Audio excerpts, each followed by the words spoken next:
Hello, everyone, and welcome to the Big Brother 22 Stockwatch Roundtable. I'm your host, Aaron Armstrong, and with me today is Melissa. How you doing, Melissa? I'm doing well. We're, making our way towards this ending, and if my predictions are accurate, which this week seems to indicate we might be seeing a two-time winner of Big Brother 22. Oh boy. Also with us tonight, filling in for Brent, who was unable to make it here tonight, we have Phil. How you doing, Phil? What's going on, Taryn? And I'm excited to be here. I'm also just excited to cover like the final five, knowing, there's only just a couple days left in the season. And, imagine podcasting about, the rest of the game for like the next couple of weeks. Thank God we don't have to do that. But yeah, I'm super stoked to be here. And I'm hopefully you guys don't kill me for my ratings this week. Yes, Phil will be filling in. Oh, hey, wow. That was amazing, Taryn. Killed it. Great A. Yeah, I mean, look, if Big Brother's hiring for an announcer job, I think you can send in that as my audition tape. We are here. Previously on Big Brother. You should be the pun writer. Yeah. Exactly. We are here to talk about everything that's been happening on the Big Brother 22 live feeds. And at the end of the podcast, we're going to go over all of the remaining players and rate them 1 to 10 based on how well they're doing this week, what we think their chances are to win the game. And I also sent out a survey earlier today where I asked you guys to submit your own ratings for the players, and we'll be going over those as well. We'll update the prices in the Stockwatch game, and we're going to have some fun. So let's get to it. There's not, again, it's late in the game. There's not a lot going on in terms of, movement everywhere. But we had Nicole win the HOH, and she decided to put Memphis and Christmas on the block here with Memphis as the target. Yep. I think it's really the right move for her. She was the one person who Memphis didn't include in any of his plans, really. So I think it makes sense that she'd want to get Memphis out this week. Although, I kind of don't know if it's the right move for Cody. I'm kind of going back and forth because I feel like, okay, it's the right move for Cody in that Memphis has won a bunch of HOHs. And technically Memphis wants to take Enzo to the final two, or at least that's what he's telling Enzo. However, Cody doesn't really have anything with Christmas. So it kind of seems like if Memphis were to win the next HOH, he would probably target Nicole. Or at least that's what I've been like running through my head. And so I'm wondering if it makes sense for Cody. At the same time, it's like he'll probably win HOH because knowing how this season has been going, Cody will probably win the next HOH and the next veto and basically everything. But everything probably won't matter. But, something I've been thinking about is like, is this the right move for Cody? I don't know. Is this the right move for Nicole? Yes, I think. Yeah, it's insane that just like literally every single week, no matter what, without fail, everything has gone Cody's way. And I think this week, again, obviously, things have gone his way. Melissa, I think I actually disagree with you. I think that it is the correct move this week to actually take out Memphis over Christmas, just because Memphis, for some reason, I feel like he still does have a little bit of win equity. You know what I mean? I don't think the jury really respects Christmas's game at all. They all know Christmas's game from Big Brother 19. They all know, she's just kind of a follower. But for some reason, people kind of just respect Memphis's just like straight upness. And so I think, along with Cody not being able to even trust Memphis this week, I feel like it's just the 2 and 2 go together. And I feel like it's Memphis's week to go for Cody. And I think it's interesting because this is like recently I have been coming around on Memphis. Not that I didn't appreciate his game before, but I feel like I really appreciate the way and the style in which he plays the game, which is like, look, we already know what I'm going to do. We don't need to like, especially for like the triple eviction where he's like, look, we already know what I'm going to do. We don't need to go into rooms and pretend and like talk about it. This has been a long time coming. Like you guys all need to just admit that this like would have been emotion for everyone like everyone knew what their first steps were in this triple eviction. So let's not like play these little games. And then same with like telling Tyler, like, you know, I'm probably going to vote you out because you're really good. I think that there is something to that sort of strategy of like, look, I'm just going to tell you as it is. And everyone's going to, you know, maybe be a little thrown off at first, but then be like, yeah, you know, that's Memphis. He just says what he's thinking and he's not going to like beat around the bush. And I kind of like that. I think it's kind of refreshing. It's not really something we've seen a lot of in the past few seasons. So it's a little bit disappointing to me that he is likely leaving this week, just because like I don't know. I just feel like it's a refreshing style where it's like everyone else, like they're kind of all playing a very similar game. Whereas Memphis is just like, look, this is what it is. Yeah. I mean, I think for me, like it is like I came into the season and been like, oh, I don't really like Memphis. I don't really like his style of play. He just kind of followed Dan. And as the season went on, I do think that like we've talked about this before, but like his character has kind of just like hyped up and he's kind of just become like his own like persona that we've never really seen before. But I also think that like if Memphis did actually win Big Brother All-Stars, I think that would be a pretty sad day. I know like we love him. We kind of love to like make fun of him, but I don't know. I feel like that would just be super, super discouraging. Although he's played okay, I would say so far. I do feel like it's interesting though, that like the idea that it's like, he came into the game and was like, this is what I'm going to do. This is my plan. We have this committee alliance. And we all kind of laughed at him because we were just like, no, there's no way this is going to last. I mean, this isn't even a real alliance. He just like played telephone to get these people together. And like the way that he's speaking to everyone and the way he's HOH, oh, it's HOH-itis, you know, that sort of thing. And now it's kind of like, okay, look, he's still here. The committee like made it to the end basically, except for Enzo. But even then Memphis was like interested in taking Enzo. So it wasn't a knock on Memphis.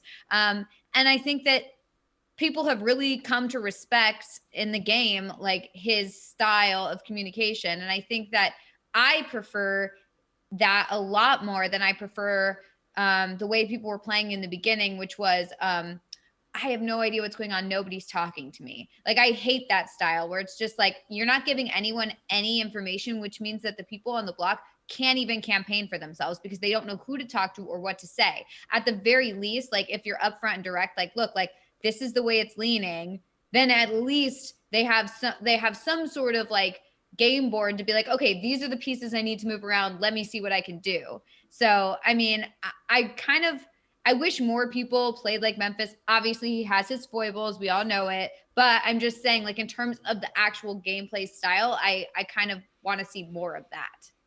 Yeah, I do think that Memphis, as the winner of the All-Star season, being an alternate that was called like right before they went into sequester, I think it would probably be one of the more impressive wins in terms of that. I think we've all speculated that he did manage to make a connection to Cody in the preseason, but with that as likely his only pregame connection, granted, it was probably the most important one he could have made. I think that he has managed to do very well for himself, getting as far as he did. And really, even if he does leave this week, he did put himself in a position where he was in a good spot to potentially win this game. All he needed to do was win one of these comps.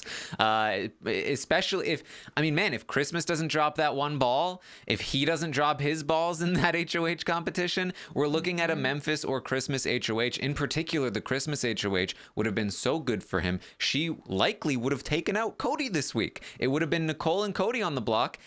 Nicole ends up winning this comics veto, and Cody would have gone home, and Memphis would have been in the final four with Christmas, Enzo, and Nicole, and he would have had 2 chances to survive the final four with the HOH and the veto, and he would be the front runner to win the game. Like, that's how close he came.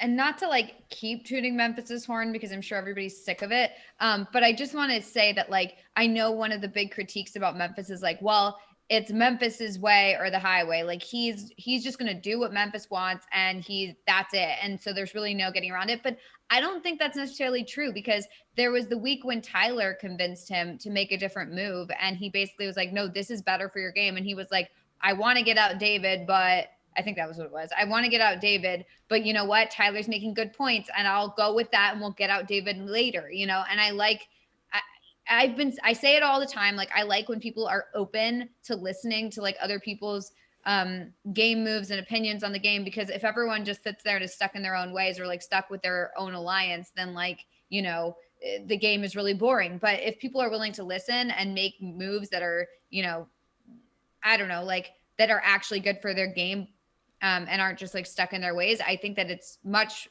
more beneficial for the game as a whole. So I will say that, like, I know that's a huge critique about Memphis, but I do think that he listens. So I mean, whatever, he has his own issues. I don't like the idea that he was like basically like, I'm going to team up with the bros, and you know, and that's all he's going to do. I don't like that, obviously, but like there are aspects of Memphis's game that are very interesting to me. Yeah, and also just to add on to that, Tyler was able to convince Memphis that because, you know, Tyler was able to appeal to a certain part of Memphis's brain that that it made everything kind of click for him. But I think the thing with Memphis and what makes Memphis such a great player is that he keeps all his cards so close to his chest, you know, so no one can really even read him sometimes. No one can really see, but besides the David thing, no one really could really fully see where Memphis's head was at, which was good because Memphis became a wild card and Memphis could do whatever he wants, you know, and no one would really even suspect it. Mm-hmm. Yeah. It's and I wouldn't even say that he's completely dead in the water at this point. Nicole did not use the veto, and Memphis has remained the target so far, but that does not mean it's 100% locked in. Just today, Enzo was pushing for, what if Memphis did stay, though? Don't you think that might be a good idea? And even Nicole was suggesting, I'm thinking this over again. I don't know. Christmas is talking about how she's locked in to winning these competitions. She's going to try a lot harder. I'm getting a little scared. And it was actually Cody that was like, I don't think so. I think we should keep Christmas. Memphis is just too good at comps. And it's reminding me a lot of last week when at various points in the week, Cody, Nicole, and Enzo all wanted to keep Tyler, but at different points in time. And today we got two of the three considering the idea, and it was Cody that was holding back. But even just a couple days ago, Cody was the one floating the idea of potentially keeping Memphis. And so I don't think this is completely locked in. Just as we were talking about 5 minutes ago or so, Cody and Memphis were talking, and Memphis was continuing to do what he's been doing that I've talked about in the live feed updates, which is just blindly loyal. Just be blindly loyal. We're locked in, Cody. We just need to win that Final Four veto. We just need to make sure we beat Nicole. It's us three, the wise guys, to the Final Three. That's it. And it seems like, and I'm reading this, but it seems like Cody afterward was like, man, this is going to be interesting. Like, he's still planning on evicting Memphis, but it's a big deal that he's having to make such a big stab, and he clearly, to some degree, believes that Memphis might believe what he's saying, and that might get in his head a little bit when Enzo talks about it again. So, you know, you never know for sure. I still think Memphis is the one that is going to leave, but again, similar to last week, it is not 100% locked in right now. Yeah, going back to what you were saying before, Taryn, just about Nicole potentially also really considering the options. I don't think that she should at all. I really think that it should be easy for Nicole to send Memphis out the door this week, because even if Christmas is saying, yo, I'm locked in for next week, I'm going to start winning, I think even if Christmas wins out, I don't think the jury is going to respect her game. I just don't see, I mean, we haven't seen that much from the jury house. We've just heard them kind of talk about how Cody's been playing a good game, but I feel like a lot of people are going to have some kind of either resentment towards Christmas or just be annoyed with living with Christmas in the house for so long, that I personally think that if Christmas took Nicole to the end, I think that'd be a perfect setup for Nicole. And I think they'd have such like diametrically opposing games that Nicole would have a really easy time just campaigning to the jury and being able to win. So I think it should be an easy shot for her to take out Memphis this week, but maybe I'm wrong. What do you guys think? Yeah, so I was trying to run through the scenarios of, who has the better chance of being evicted next week, depending on who leaves. I do think that Nicole is probably something like twice as likely to go home next week if Memphis stays. So Memphis leaving is definitely good for her in that sense. It's also good for her that Christmas stays around based on the idea that she could theoretically cut Cody for Christmas at some point down the line. The problem is I don't think she will. I still feel like unless Nicole is willing to cut Cody, she's just flat drawing dead, unless like some random like really lucky thing happens and Cody goes out not by her hand. And so with that in mind, it's like, well, does it really even matter then? But at the very least, she's going to make it a little bit further. So I do think it's pretty good for Nicole that Memphis leaves. And honestly, for Cody, I'm not sure it matters either way in terms of next week. So, I was looking at the chances of each person leaving. The Cody only goes home in one specific scenario next week. It's if Enzo wins the HOH and Christmas wins the veto. It's that very specific one case. It has to be those two people winning competitions in that exact order. In that spot, Christmas would evict Cody over Nicole, and Cody would go home. I put that at about 4%. I tried to factor in like the chances each person has to like Cody being the most likely to win, Christmas being second most likely to win HOH, Enzo being third most likely, and then so on and so forth for the veto. I actually put Nicole as second most likely to win the veto, but I would put it overall at about 4% that one scenario happens, and then it's the same exact thing with Memphis staying. And with Memphis staying, it would be Enzo winning the HOH and Memphis winning the veto, and then deciding to evict Cody over Nicole, which I feel like he very well could do. And I feel like it's like half and half that he could go either way with that one. And so I'd probably put that at like 2 or 3%. So it's really not that much of a difference for Cody. And if it helps, keep things coherent and it helps him win competitions and he feels more comfortable and, Christmas has less win equity, worst case scenario, Christmas makes it to the final 3 or something like that versus Memphis. I'd still prefer to compete against Christmas in the final 3 than Memphis. And I'd prefer to if I had to somehow maybe convince, Christmas or Memphis to take me to the final 2, I'd still rather be sitting next to Christmas next to rather than Memphis in the final 2. But really, I just don't think it matters for Cody. And that's why I'm just like, yeah. Yeah, it's just been like that all season. Like last week, I was just like, I was the one who was really just upset with the move to take out Tyler. I was like, this is really not smart for Cody. I'm like, this is gonna blow up in his face. It's not gonna work in his favor. And then it worked perfectly, and everything is fine. And the season's still going his way. So yeah, who are we to even say deny Cody of the game?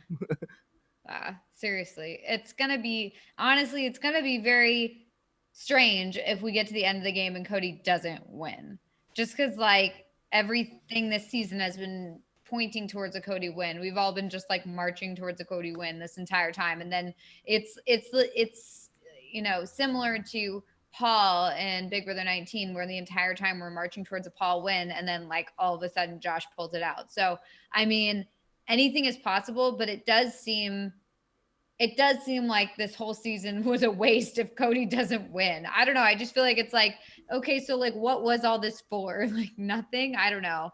I just feel like I haven't seen anything from anyone else that makes me think that they are really deserving of a win.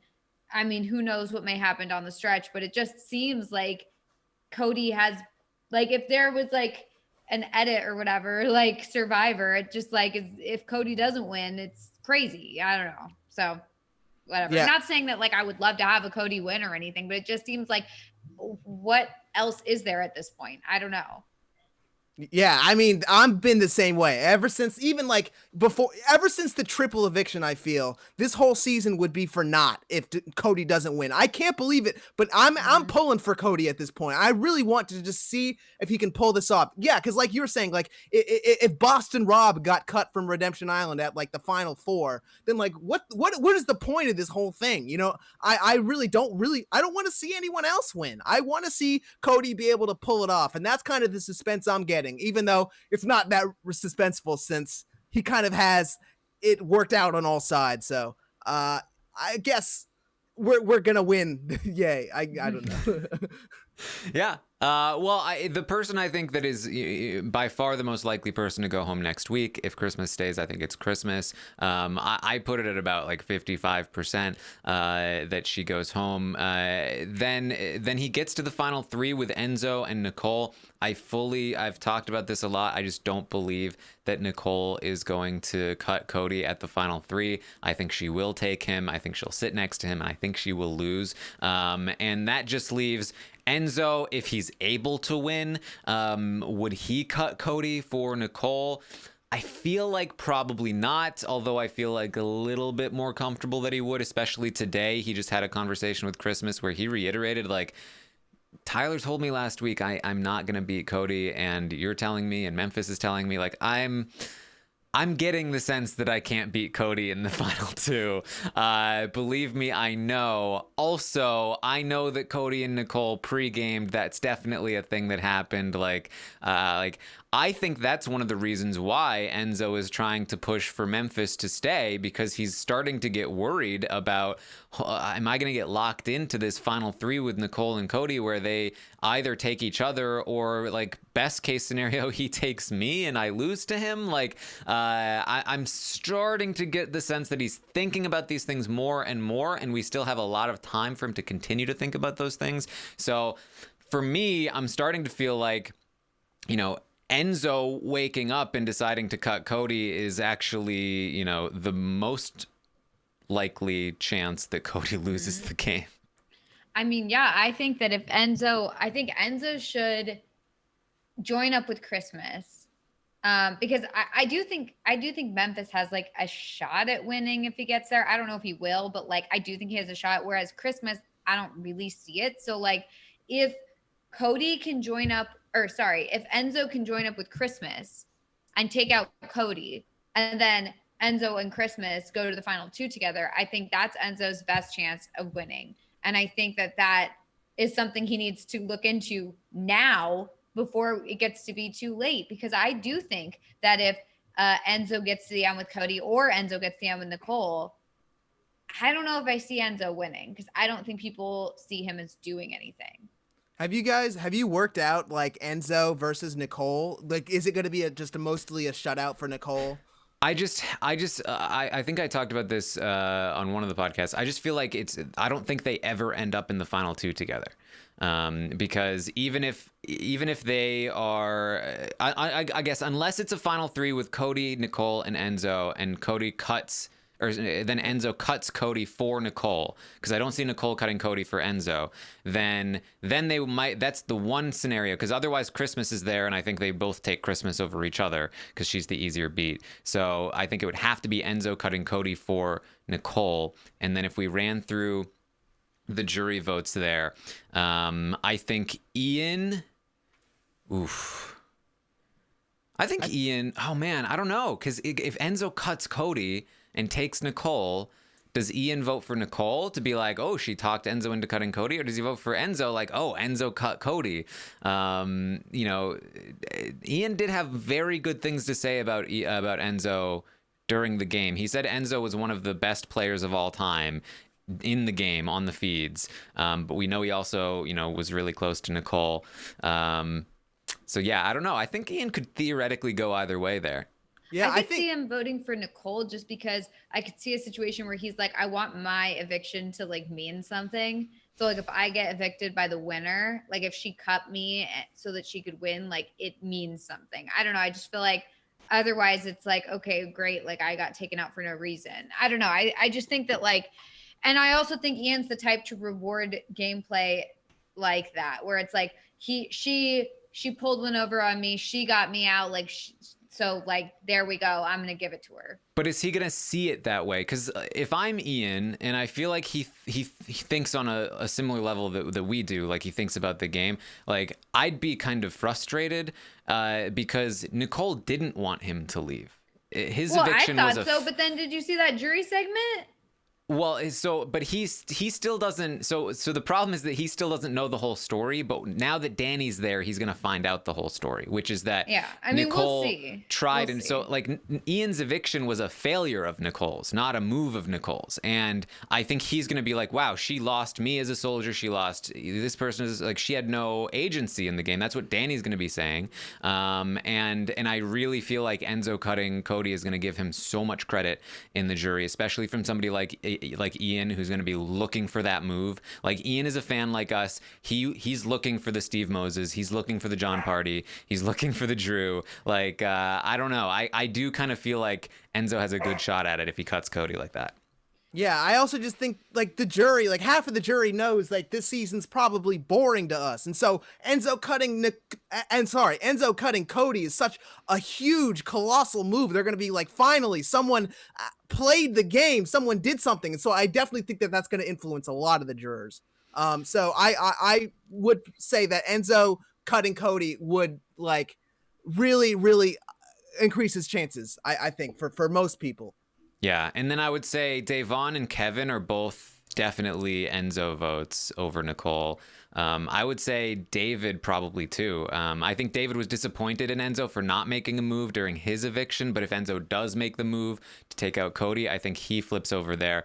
Then Danny, I don't think she's a fan of either of them. She's probably been trashing Nicole all season long. But maybe, maybe she does say like, you know what? I think the way Danny thinks about it is probably like, well, of course Enzo cut Cody for Nicole. Anybody would cut anybody for Nicole because she's the easy beat. She's played a losing game. So I could see that going that way. But I could see Danny also voting for Nicole. Tyler would definitely vote for Enzo. And then we're looking at like Memphis, who I think would vote for Enzo.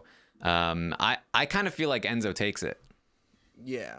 So, just quickly, like about Danny, I don't love the idea that Cody, like Nicole was sitting there on the block with her, right? And Cody chooses Nicole over Danny. And Danny is upset with Nicole.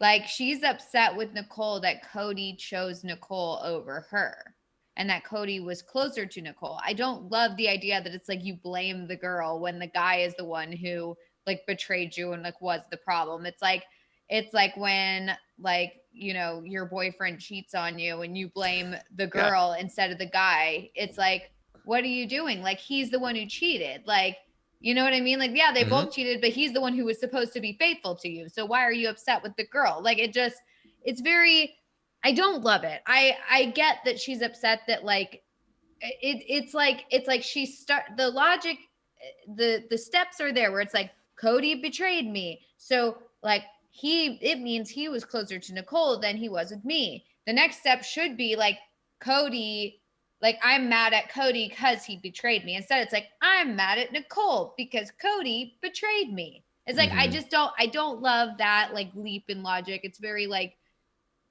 it's not very great in my opinion. Yeah. Well, I feel like that fits with the way that Danny has been just thinking this whole season, where she thinks that, I'm totally playing Cody, like I'm running the show. And so I guess in her head, she still thinks that, Cody doesn't really have all that much agency and I'm the one who was really running it. So I guess Nicole must have manipulated Cody because there's no way that Cody actually thought for himself, because I was telling Cody what to do the whole season.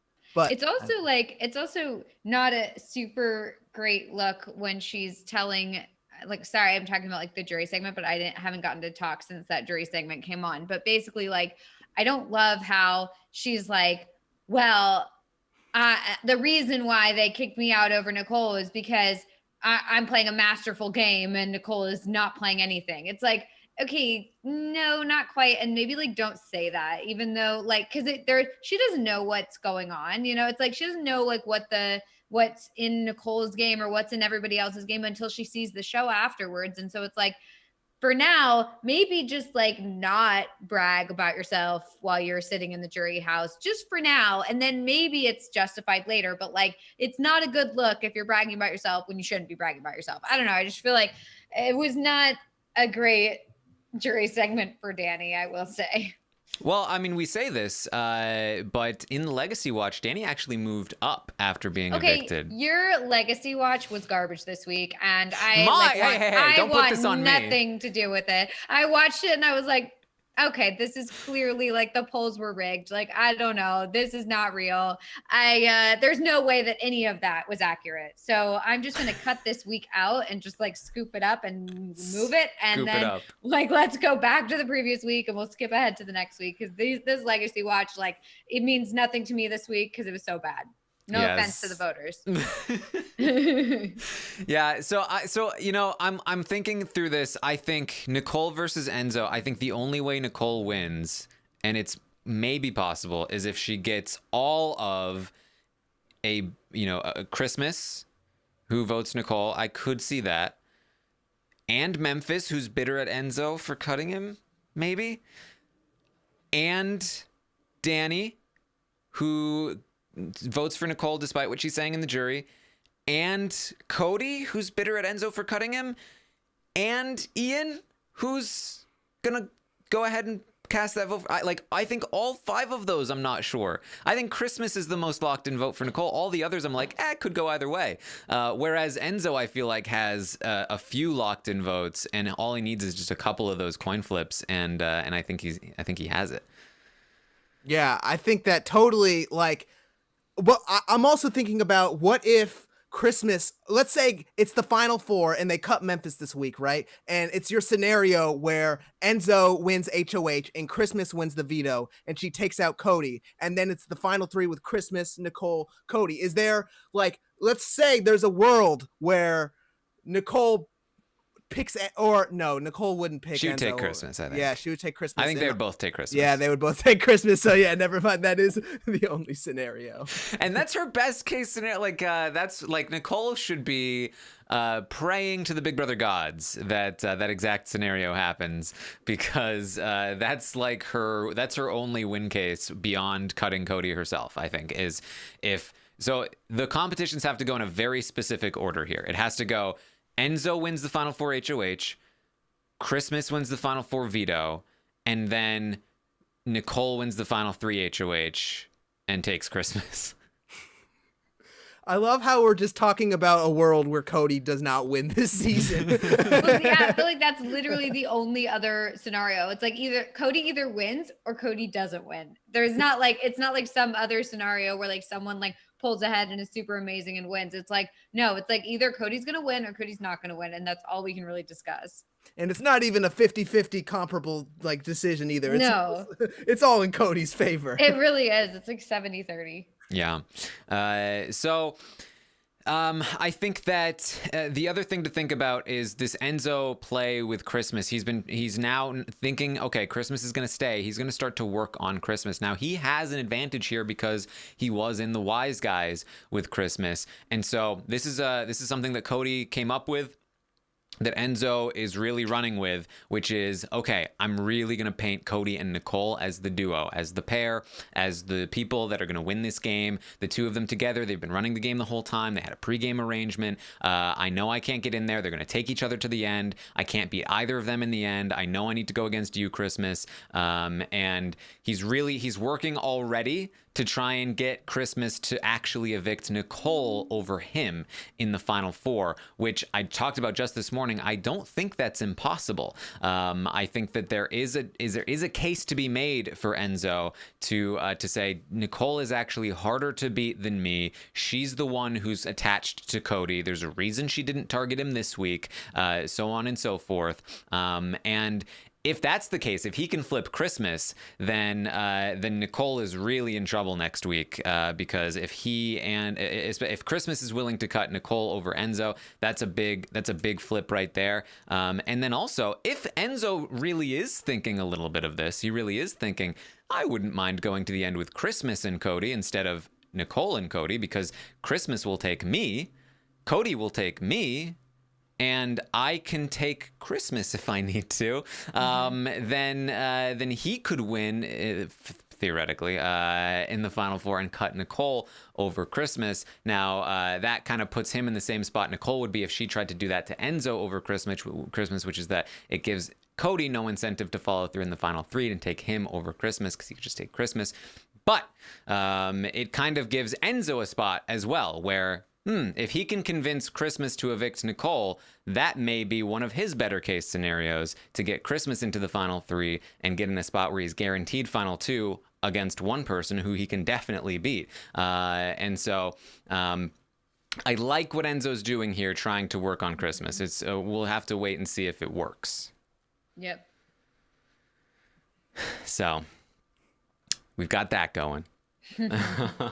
I feel like I want to see like because I mean Enzo totally, like last season he like just fumbled the ball in the end game. He did not do enough. I feel like he should have evicted Lane, or he should have evicted Lane over Brittany. And so I'm interested to see how, Enzo ends up changing his end game this season and trying to actually start playing, even if you're at the Final Five, because we all thought Enzo was going to draw dead. We all thought Enzo was going to make it to the Final Three and get cut. So it's good to know that Enzo's actually reconsidering everything that he's been, thinking about for the last 10 years or so. So, I mean, hopefully, we'll see a new side of Enzo, and where Enzo's actually wheeling and dealing. He's willing to actually go against his alliance. That would be a great Enzo. I'd love to see that Enzo win. Yeah, because I'm looking at the game board. I feel like Cody is just by far the most likely person to win this game right now. But I do feel like after Cody, I think it's probably Enzo right now. And that's only because I feel like there's no chance Nicole cuts Cody. And I feel like without that, her only chance to win, as I said, is the 4% that Cody leaves next week. And then on top of that, she needs to win the final HOH, or maybe Christmas can win the final HOH and take her. But at best, that's now 66% of 4%, which is like 3%, 2 to 3% that we're looking at here. So it's a very small chance in that sense. Whereas Enzo, I can see a couple more paths. One where Cody goes home and he wins the final HOH and takes Christmas. One where he convinces Christmas to take him in the Final Three, where he convinces Christmas to take out Nicole, and then maybe cuts Cody in the Final Three. One where he cuts Cody in the Final Three to take Nicole over Cody. A few more, just because Enzo is a little bit more willing to cut Cody. And I also think he's just going to be better at winning jury votes. I think Cody versus Nicole, I think Cody just shuts it out. Whereas Cody versus Enzo, I can see Enzo picking up a couple of votes. Before we saw that jury segment, I would have said Enzo. I would have given Cody 60-40 odds against Enzo, because Enzo really does have a lot of those social connections with the jurors that we can't forget about. Those do matter. They can come back to matter. Now, I think Cody just has too much momentum moving forward for him right now, and Enzo halted a lot of that momentum in the triple eviction, so he will need to do something to win some back. But I do see Enzo as the second most likely person to win, followed by Nicole, who's a bit behind him, and then Christmas is drawing dead. And honestly I think Memphis has more win equity than Christmas right now. Yeah, I mean, I definitely think that. I'm wondering, I'm thinking about the final HOH, and you said there was no, you didn't say there was no chance Nicole would win the final HOH, but you said it was unlikely. Is there, because I know the usually the final three, the third one is a total crapshoot. It's just whatever the jurors say.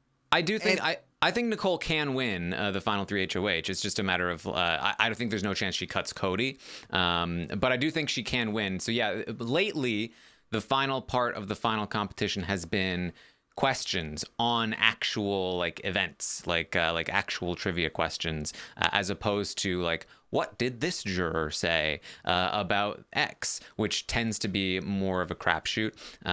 So Nicole can do well at that. The problem is Cody is also very good at questions. So if she's up against Cody, then it's not like she has an advantage. I think it's basically a toss up at that point. It might as well be a crapshoot. And I would definitely put, like, you get Cody to the final 3, he is going to be in part 3 of the final 3 HOH, just like hands down, I think. So, and if he makes it there against Christmas or Enzo, I think he's just already won it. I think Nicole is the only person that can beat him in questions in part 3.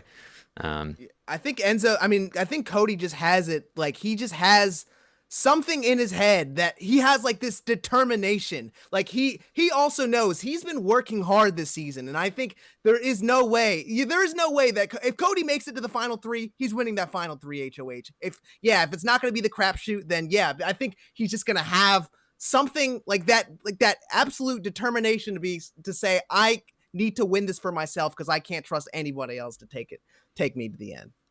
Yeah. So I know this isn't like really the podcast where we talk about this, and I'm going to be on the Wednesday recap, so I'll be able to talk about it then. But like, these comics are very bad.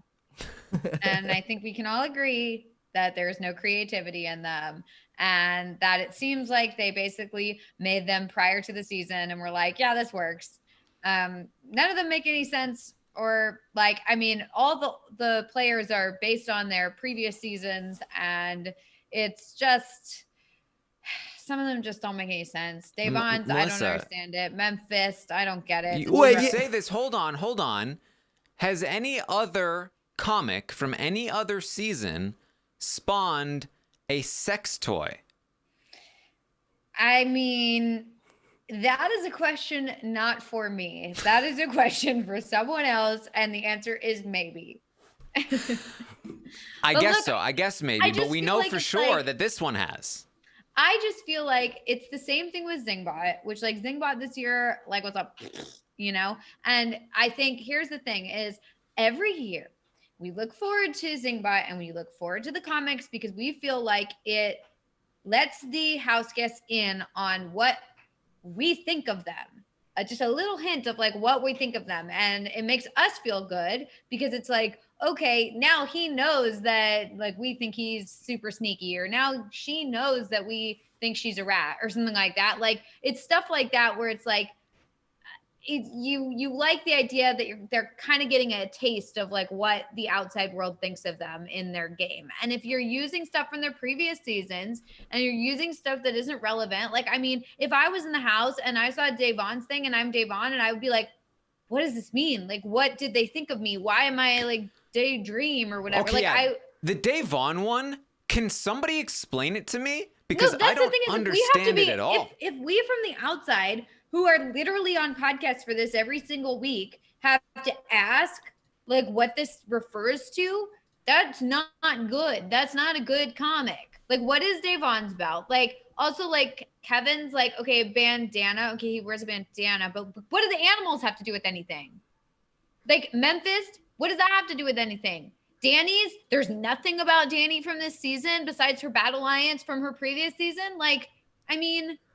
Well, the thing is, the audiences this season, I mean, not the audiences, the house guests this season, like, weren't even able to really understand what King Kaser meant. I guess King Kaser is kind of like, it's pretty lame. It doesn't really say anything about his persona besides like just BB6, but like, they weren't able to like, they were confused by King Kaser. They didn't understand like what possibly it could mean. It means we like Kaser. Yeah, I know. It's like, at least for Kasers, it's like, okay, people still called him King Kaser this year. You know what I mean? Like, Janelle's like, they didn't call her Bombshell. Like, I just feel like there's so much more to Janelle than that. And there's so much more to Keisha than her birthday, but I guess that was kind of like cute. But like, for the most part, there wasn't anything this season about Keisha. I know there's not, and that's fair. If there's nothing this season that you can use, fine. But there's stuff for everyone else. I mean, like, everybody is saying Danny's is the easiest one, the gardener. Like, and everyone would know what that meant, and everyone would think it was funny. Like, it's not going to like blow up Danny's game or something because she's out of the house. So like, what's the purpose of using the like regulators or whatever, which is like, what? that's like not even relevant to this season. Do you think anybody in the house had any idea what they were referring to with that? Like, no. I think what ended up happening, to be honest, is that the Big Brother production, they hired, some artists to just make the comics, right? But the artists probably stopped watching the season after week 2. So they were just like, let's just throw this together. Yeah, Danny, the regulators, something like that. I don't know. Also, like, did they make the muscles like less like throbby and veiny? It's like really gross. It's like honestly disturbing to look at. Like even Kaser's, I was like, I love Kaser, but like Kaser's I cannot look weird. at this for more than 1 second because it's like these like veiny, lumpy, like just like pulsating like things. It's awful. Like no one wants to hear about that and no one wants to see it. And I usually love BB comics, and after seeing, I'm always like waiting for Entertainment Weekly and Parade's like exclusive like first look at some of the comics, and I was like, oh my god, here are the comics, and I look at it and I'm like, this is it. This is what we've been waiting for. Like not good. Not good. I just would like to just stop down on the day one again for a second though. Just because I don't know. We need to go back. I just like I don't know if this will pop up correctly here. I'm gonna go ahead and pull this up and then try and pull this up. Why couldn't they call Davon's like the fact checker? Yeah. Like, why couldn't they go with the fact checker? Like people talked about that this season. That was something we know about. Like, come on. I also just don't like, who is this dude? I know everyone's gonna talk. We're gonna talk about it on Wednesday, but like, who is this dude that Davon is like just wrapping up? Like the dream. I don't understand anything in that one. I really just think that person did not watch Big Brother 17 or Big Brother 18, and they didn't even watch this season. Also, it like, doesn't mean anything. Her wrapping someone up or something. What does that have to do with the dream? I don't know. Yeah. Like if anything, if it was like daydream or something. Like someone's sleeping in bed and she comes like Freddy Krueger style or something. I don't know. It's just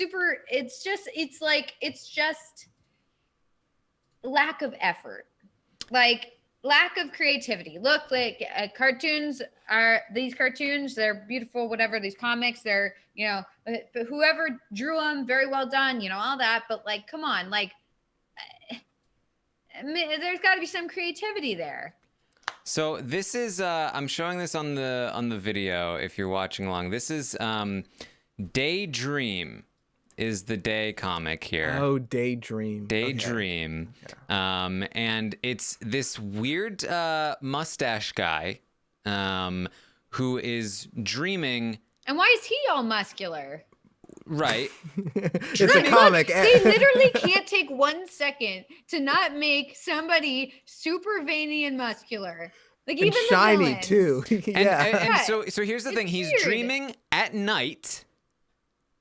The daydream, he's dreaming at night. The caption is, your dreams will become a reality.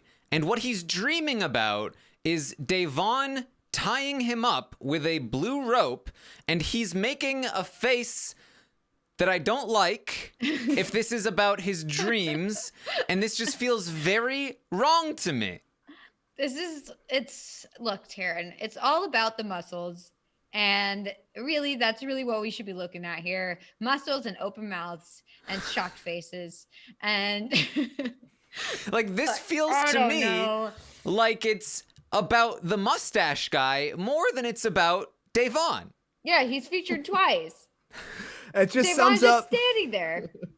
It sums up Davon's entire Big Brother experience, where she never got to be the main character of her own story. She was always someone's side character, and she's even the side character in her own comic. I just feel like it's not great. All right. What was Christmas's last year? That's what I was wondering. Last time, I don't remember. Because I was wondering if they like basically just did another Christmas thing, or if they did something about her leg last time. I couldn't remember. It was probably something to do with her leg, right? Probably something to do with her leg and Christmas. Now they're just stuck with Christmas. Oh yeah, Fa La La Lunatic. Yes, the Fa La La Lunatic. She'll make you Feliz Navidad. Oh, yeah. Okay, Who's writing this? Navidad. And she's on a scooter. Oh, I don't know. Being pulled by reindeer. I just feel like the best they did it was the first time they did it, where, you know, I just feel like they were very specific on each person, and I don't know. I feel like this one is very generic. My favorite was last year when they got them in the jury house and they were all like upset about them. Well, they'll probably get them in the jury house this time and be upset about them. So we still have that to look forward to. All right. All right. So last couple things to talk about here. I think two major topics.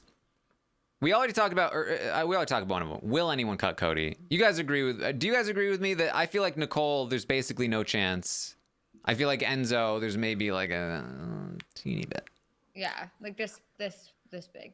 I think no. Well, I think that because Nicole was talking about on the feeds the other day about, you know, how like I'm playing like a super secret game. Cody's game is up front and mine is as super secret. I have something planned out, and she didn't really talk about it more than that. But I do think that, you know, if she stayed if Christmas ended up staying in the game, which she is this week, and Christmas was able to, like, I think Nicole, as much as Nicole would take Cody to the end, if Christmas cut Cody, I'm sorry, that would be amazing for her game. And I think Nicole knows that. I think Nicole knows, like, maybe this is actually going to be my shot to win, because I think in her mind now, and also, and if Nicole and Enzo made it to the end with Christmas for whatever reason, Enzo doesn't have the story of cutting Cody. So now it's like Nicole could actually have a shot. So I would say Christmas cutting Cody is like the only way that Cody would go home, but it would improve Nicole's game. So no, she's not going to cut Cody. Yeah. I also think it's a tricky thing, because whoever cuts Cody, I think the remaining people will be like, well, you just cut Cody. That's a huge move for your resume. Like, everyone's going to look at you as a huge threat. And so we need to get you out, because there's no way that we're going to win against you. So I feel like whoever gets Cody out is then in for like some trouble when everyone turns on them. Well, and that's the thing. If Chris, let's say Nicole, because Nicole's only win condition right now is the 4%. Enzo wins HOH. Christmas wins veto. She cuts Cody. She gets to the final three with Christmas and Enzo. First of all, if Christmas wins that final three HOH, let's say she takes Nicole. Can Nicole still beat Christmas? If Nicole cuts Cody? If Christmas is the one that does it. Yeah, if Christmas cuts Cody, I don't know. I feel like people will look at that and be very impressed with it. And especially if Danny's poisoning the jury house, like, I feel like Nicole's best way to win is to cut Cody and then have the jury change their mind about her. Because at this point, the biggest dig against her is that, like, well, she hasn't done anything. And if she wins this HOH, she wins the veto, and then like next week or even the week after, or I guess like next week or the next HOH, she cuts Cody, however that may be, you know, I just feel like that is the way that she could win. So what were you saying? Sorry. Oh no, I feel like Tyler votes for Christmas.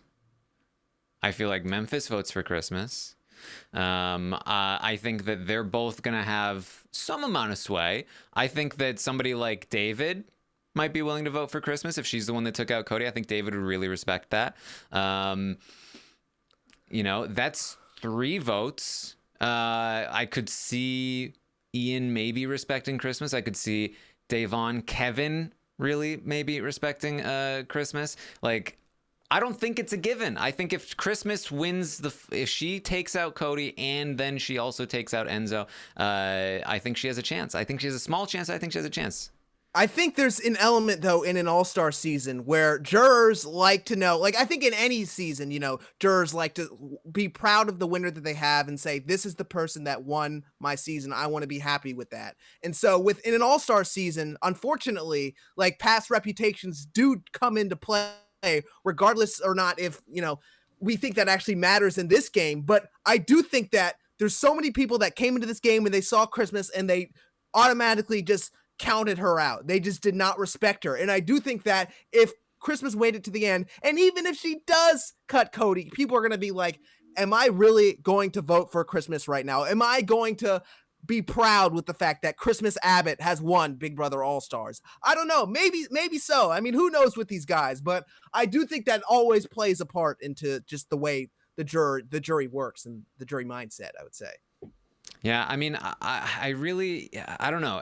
I think it's tough to call, but I feel like, honestly, if I was in the jury and I know that Christmas is the one that tried to make a move in the triple eviction, then she survived the block against Tyler and against Memphis, and then she won. She cut Cody, and then she won in the end. She took Nicole with her. Like, I could, in knowing what she's done all game long, she was part of the committee. She was, part of the wise guys. She was working multiple angles. Like, I mean, Christmas, apart from just the fact that her jury management is not good, people don't respect her.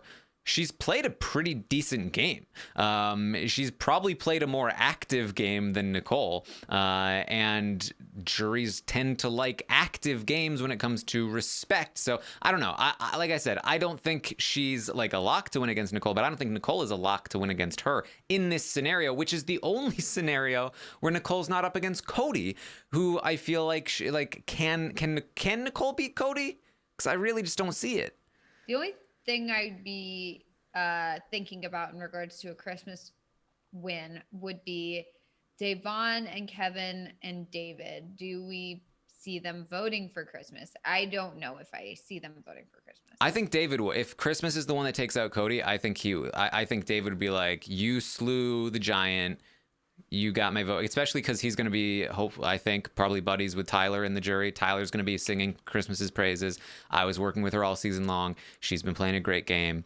I think that I do think that she could get in there. I think her biggest. I'm just wondering if Devon gets to David. Well, I mean, but it's Christmas and it's Nicole. Like, Devon doesn't have a lot of incentive to stump for Nicole. That's true. And I don't think Devon would necessarily want Nicole to be the first two-time winner. So yeah.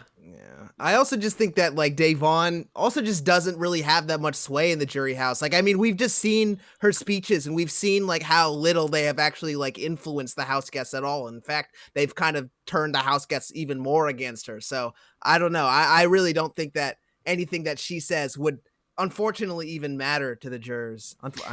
Yeah, and I believe that I heard that the person evicted in fourth will not be joining the that's usually how it works, right? They do not join the jury house, so they will only have a chance at the round table to discuss with the rest of the jury their opinions, which means if Cody is evicted in fourth, he's not going to have a lot of time to convince the jury of anything, that it's just going to be that round table, and then they're going to be sequestered alone for the rest of their time. So he's not going to be able to live in that house and talk to people and convince them of things. It's going to be in an open forum where everybody has an equal voice, and he's not going to have a lot of time to work. So even if he did kind of try to be like, well, Nicole is actually pretty good here, it's going to be hard to put that work in. Is that the way they do that? They do the jury roundtable and then they keep them all separate? Yes. Oh, how far ahead in advance is the jury roundtable? I think it's close to a week, I think. Interesting. I totally always thought that they just like are like, okay, here's the jury roundtable, and now we're gonna go back to the jury house and you can discuss. They that's why, like, they've got, like, you know, they have like they're coloring while they're into, and then then they meet back up afterward, I believe. I'm pretty sure this is right.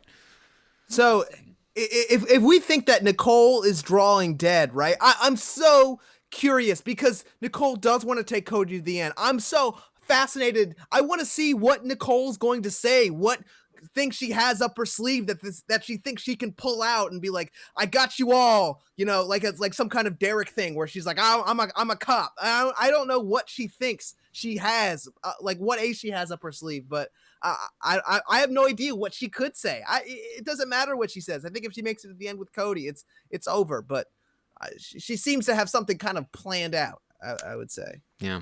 All right. Well, okay. Second question then.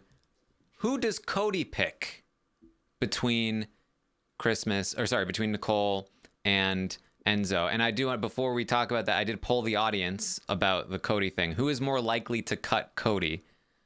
The majority between Enzo and Nicole said Enzo. About 25% said Enzo. But the vast majority of people answered, this is a dumb question because neither of them have any chance of cutting Cody. So the audience believes that neither of them will cut Cody, but if one of them does, that Enzo is more likely. So that's pretty much in line with how we felt about it. But then, who do you think Cody is going to pick if he has to pick? Let's say at the final four, Christmas wins the HOH, Cody wins the veto. He has to evict either Nicole or Enzo, or fast forward to the final three. What if Christmas is evicted at the final four, Cody wins the final three HOH, and he has to pick between Enzo and Nicole? Who does he take with him? Who does he evict? Maybe they're different answers, depending on which situation it is. But ultimately, who is he more loyal to? We discussed this last night a little bit because the previously on in the episode mentioned that despite all of Cody's other final twos, he's always been most loyal to Enzo, which I felt like was kind of some confirmation of what I think a lot of us have been suspecting for a long time. Now, that doesn't mean that he's completely locked in that regard, but I do still lean more toward he's more loyal to Enzo. But I don't think it's a guarantee. What do you think, Phil? I don't know. I think I might be towards the other side. Well, like, it's funny. Like, in the beginning of the season, right? Like, we all knew that Cody and Nicole were just like 2 and 2. They were a pair and they were going to be lockstep throughout the entire season. But, as the weeks went on, Cody did become a lot closer to Enzo, and they kind of shared, they had more in common, and they were able to kind of get along more game wise.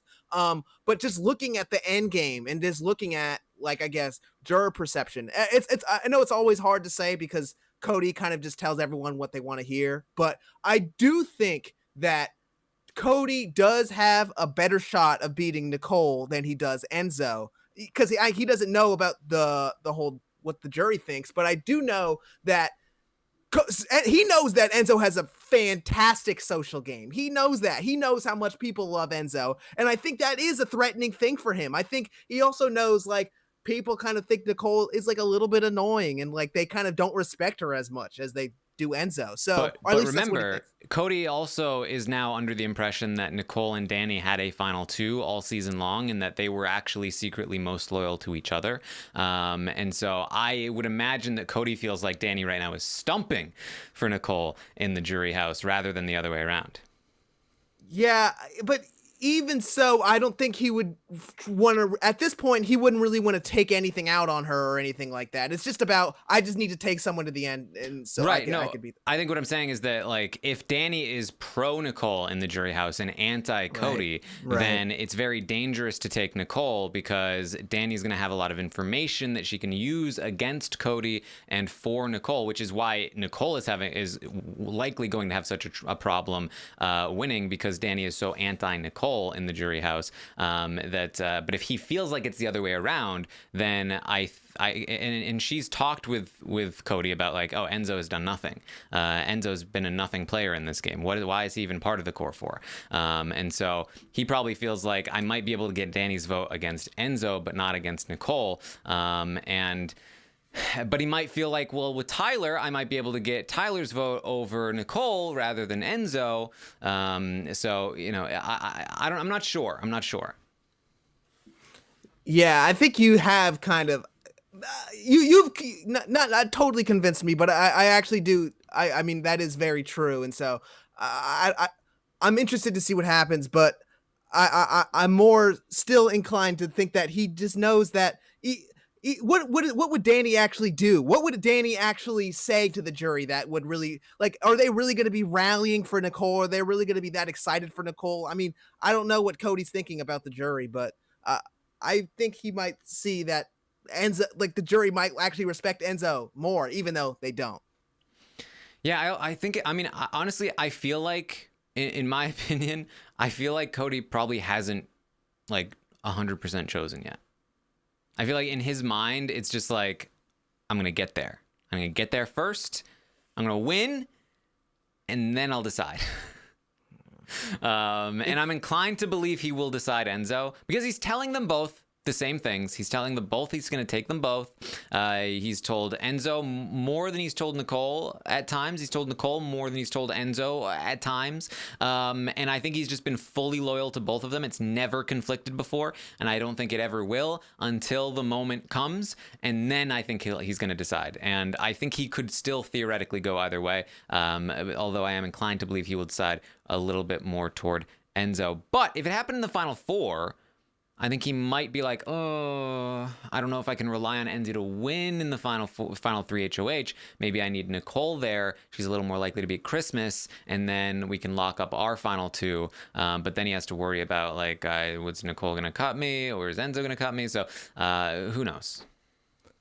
Yeah, I mean, I think the most frustrating part about this season overall has just been that, like, it doesn't really matter what Cody picks, because whatever Cody picks is going to end up being the right thing, and it's going to all just go in his favor. So who cares what we're saying right now, because it's going to work out and Cody's going to win the season regardless.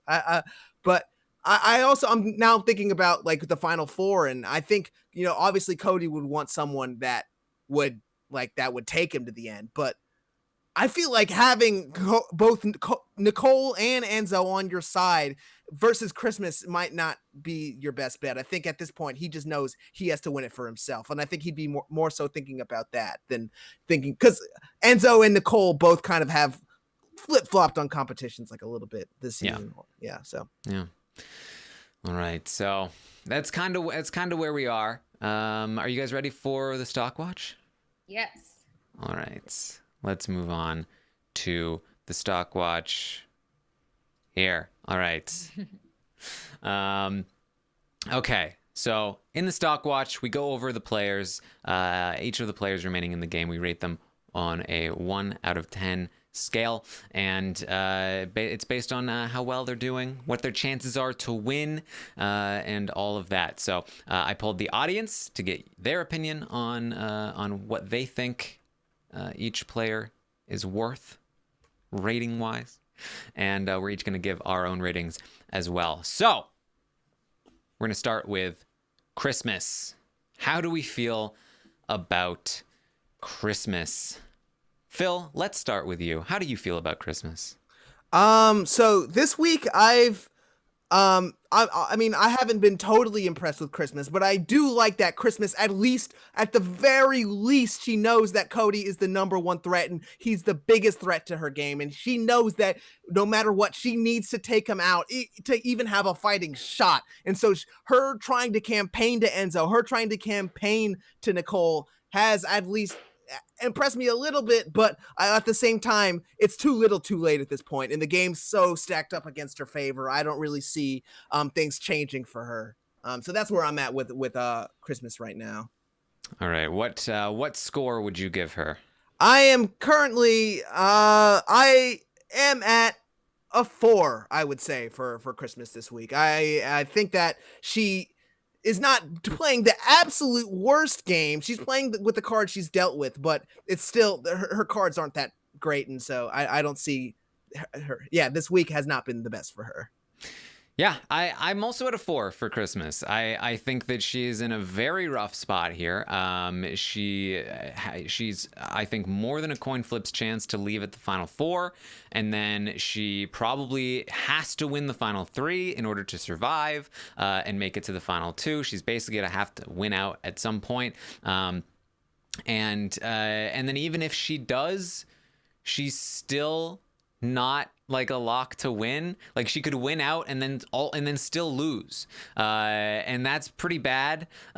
So her win equity is very low, but I did kind of talk myself up. I was gonna give her like a 3, but then when we were talking through scenarios, I was like, okay, well, if Christmas wins and is the one to take out Cody, and then she also wins out on top of that, maybe she has a chance, especially if she takes Christmas and not especially if she takes Nicole and not Enzo. I think she has a better chance against Nicole. So I could maybe see that, and so I don't think we're gonna count her out completely yet. And I think she's played a pretty decent game to this point, and I think that she is probably she's very likely to survive this week. So that's where I'm at. That's where I'm at with Christmas here. Melissa, how do you feel? Yeah, I mean, I feel about the same with Christmas as I did last week, just because I feel like she's in a similar position where like she's on the block, she's probably gonna stay. However, like at this point, we still don't know, and there is talk of possibly switching it up. I don't think it will be switched up, but there is talk about it. So that's why I'm kind of like, I don't want to go too high, I don't want to go too low because we don't really know what's going on with her. Also, you know, I do like where her head's at. And I do think that if she stays, she does have a good shot of winning at least one of the upcoming competitions. So I think at this point, I'm just going to stick with my 5. All right. Well, the audience sided with Phil and I. They gave Christmas a 4 this week. So there it is. 4 for Christmas. All right. Let's move on to Cody. Cody, this is a big one. Cody, definitely the most likely person to win this game. I spent a lot of this week anticipating that I was going to give Cody another 10. But the more I hear from Enzo, the more I hear Enzo talk, the more I'm like, I just don't know that he has Enzo 1,000% locked in. And if he doesn't have Enzo 1,000% locked in, then I don't feel 1,000% about Cody just like completely locking this in and taking this home. You know, he does have a small chance to leave next week. He does have a small chance of Enzo potentially cutting him. I really feel like Enzo is thinking about it. And with that in mind, I don't feel that it's completely locked down. And I will say, Sarah asked in the chat, is this due to any fault of his own? And I do think it is a little bit. Last week, Cody was staying up late, talking to people every single night. This week, he's taken a little bit of a step back. He's been a little quieter. Enzo is the one that's been putting in a lot of work this week. He's been talking to Nicole every single night. He's been talking to Christmas. He's been talking to Memphis. And Cody has just kind of been chilling. And this is not the time to be chilling. This is the time to make sure those relationships are locked in. And I'm not sure that Cody is completely doing that. So I gave him a 9 this week. Same as last week. You know, he could easily go up from here. He's definitely got the most win equity by a large margin, but it's not quite perfect. It's not quite there for me all the way. So, Melissa, what do you think? Yeah, I mean, I agree. I would give Cody a 9. I think that he's doing a really good job. I think that we've discussed this ad nauseum, that he is like most likely to win this game, and if he doesn't win, that will be the surprise.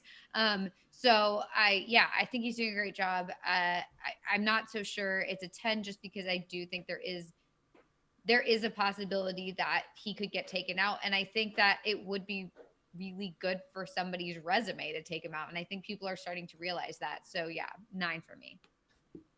Phil, what do you think? So I think that Cody, like, all right, sorry, I'm just trying to break it down, because I think that, yes, he has let Enzo falter a little bit, and so, and you know, Christmas does realize that he's the target, but at the same time, I mean, Cody has 2 chances to win a power next week. I think there's like a almost certain chance that Cody will at least win one of the 2 powers for next week. And so I think he doesn't even have to worry about anyone else trying to take him out. Of course, there's always the possibility, and you always want to keep your bases covered, but I just do think that he has played such a great game this season. It was so great that he won HOH last week, and so this week he was able to just take a step back, and then is able to win the HOH and the veto next week, and he can still win the final 3 HOH. So, but I'm still at a 9. I don't think, he hasn't played a perfect week this week as for everything else that you guys were saying. So I'm at a 9 for Cody this week. All right. The audience also gave Cody a 9 this week. So it's going to be straight 9s for Cody in the stock watch. Let's talk about Enzo. Enzo's a tricky one here. Last week, Enzo got a 9. This week, Enzo is in a bit of a precarious position. But Melissa, what do you think about Enzo? Can we do audience first? We can do audience first. I'm a little torn, so I kind of just like, I don't know. Yeah, I'm so torn too. I don't know what. Well, the audience gave Enzo a 7 this week, down from the 8 last week. It was a high 7. It was close to an 8. It didn't drop too far, but not quite the 8 this week not quite the 8 this week for Enzo. Are you ready to go now, or would you like us to go first? No, I can go. Okay. I can go. It's a 6. I'm just kidding. It's not a 6. I'm just kidding. I'm kidding. My classic Enzo joke. Anyway, I think he's in a good position. I like that he is recognizing, what is my path forward? Because I feel like before this, he was kind of just like, yeah, whatever. I'm just going to go to the end and that's that, which was like his strategy his previous season. Now it seems like now that he's getting down to the end game, he's like, okay, wait, like now what though? Because what will it take to win a jury vote? And so I think that's the key here. And I think he's starting to recognize that he's in a very precarious spot. So, and I think he put in good work this week. However, I think that my thought is that with Nicole winning HOH and veto this week, it puts her in a really good place in terms of like her resume. It adds things to her resume, which when she gets to the end, she could share those things and people would be like, okay, cool. Yeah, no, she has done stuff. Whereas Enzo, it's like, okay, wait, you didn't make the move during the triple eviction. You weren't winning HOHs or vetoes. You were just like, I feel like previous beginning game kind of goes out the window at that point. So even though he did win something like a long time ago, it's like people aren't going to think about that. They're going to think about, it's like BB Can 6. It's like Paris. It's like Kayla was winning the entire time, but then Paris won those really crucial the competitions, and that's what changed people's minds. And they were like, wow, she really is competing. And I think Nicole can make the argument that she turned it on in the second half of the game. And I don't know if Enzo can really make that argument. And before it was like, well, Enzo could probably beat Nicole, no problem, at least in my mind. Now I'm not so sure. So that's why I'm a little worried about Enzo's chances. So that's why I'm going to go down to an 8. Mm-hmm. Yeah, because that was my gut reaction too. Like when Nicole won HOH and veto, I was like, oh, here we go. There's a little momentum here. But the more I talk through the scenarios, the more I continue to just run into a brick wall, which is unless Nicole is cutting Cody, I still don't see her winning. As we talked about before, I think even if she does end up in the final 2 with Enzo, it's only because Enzo cuts Cody. And in that spot, I feel like Enzo wins. And because of that, I just feel like I'm like, okay, great. You did this, Nicole. You got something on your resume. But it's not worth anything if you're still just going to take Cody. And so it's hard for me. I still feel like Enzo is the more likely winner over Nicole. And I think he's also better positioned than Nicole to a degree. He's a little more likely to go home next week. But as I said, I think he's also a little more likely to be taken to the final 2. And I think he's more likely to beat Cody in the final 2 than Nicole is. But he's definitely taken a hit from me from last week. He needed to win. So, Enzo is the person who really could have benefited from a win, I think, here to really increase his resume or even just prove that he's capable of winning some of these competitions. If Enzo is able to win here and he's able to make a move, I just feel like at the end of the day, unless it's for both of them, if Nicole doesn't cut Cody, she can't win. If Enzo doesn't cut Cody, he can't win. I really feel that. And because I feel like Enzo is a little more likely to cut Cody, I'm a little bit higher on Enzo's chances. But still not that high. I mean, so I don't know. I'm feeling right now that it's an 8.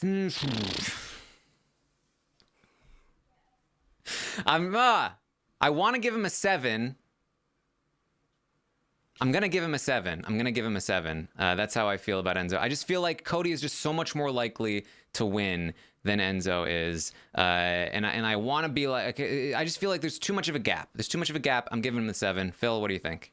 Yeah, so this has been one of the ones that I've been thinking a lot about. And so this is a very crucial week for Enzo. And I think how he does this week, or I could say, like, if this week ended up like working out for Enzo and he's able to actually vote out Cody, then I would say this has been a great week for him. But I don't know if he actually is going to do that. And so it's really hard, I guess, for me to say this week. I also just still think that getting rid of Memphis is not a good move this week. I mean, we'll see what ends up happening, but I think that Memphis wants to take Enzo to the end. If Memphis is in the Final Four with Enzo, I think Enzo has a great shot to make it to the final two with him. And now Memphis is out of options since Christmas isn't there anymore. So I don't know. And I'm also just thinking about, how the jury actually perceives him. Like, yeah, if he cuts Cody, then they're going to be like, yeah, you're a boss. But at the same time, like when we watched the jury segment, everyone was kind of disappointed with Enzo. Everyone was kind of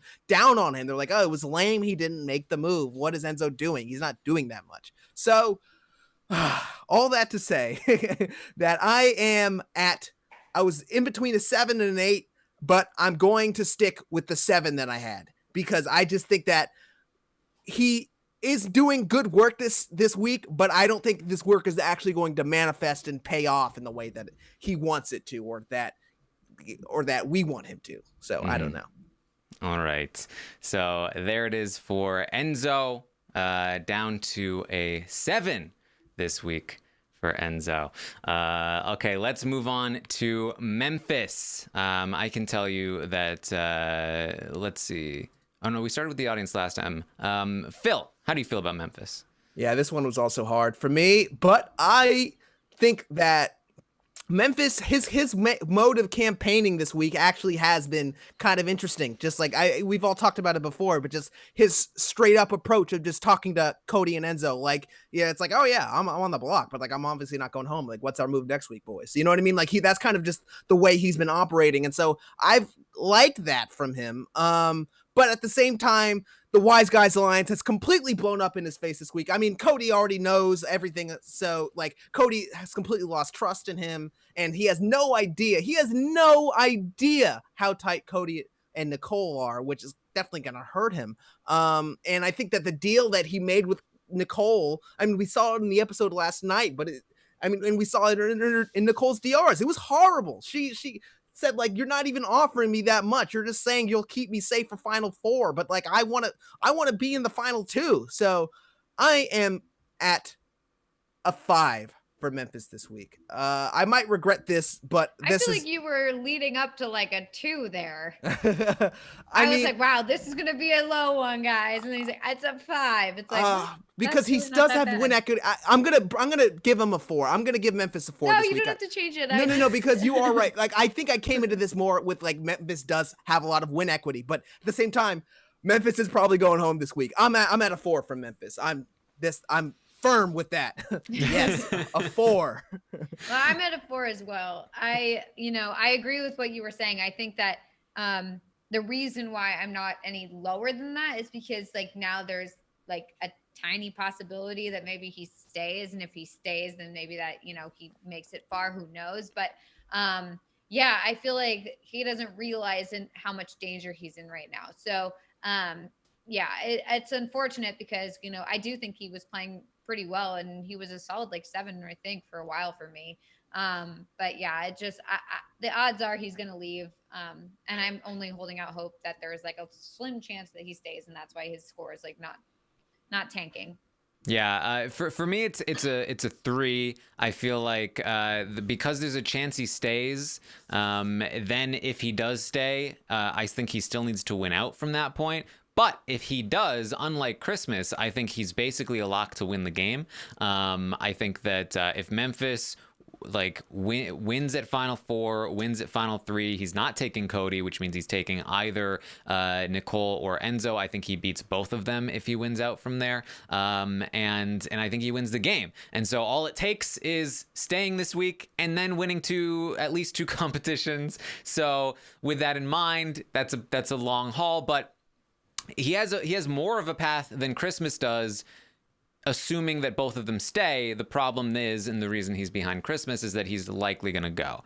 But he's not completely gone, so I went with a 3 for Memphis.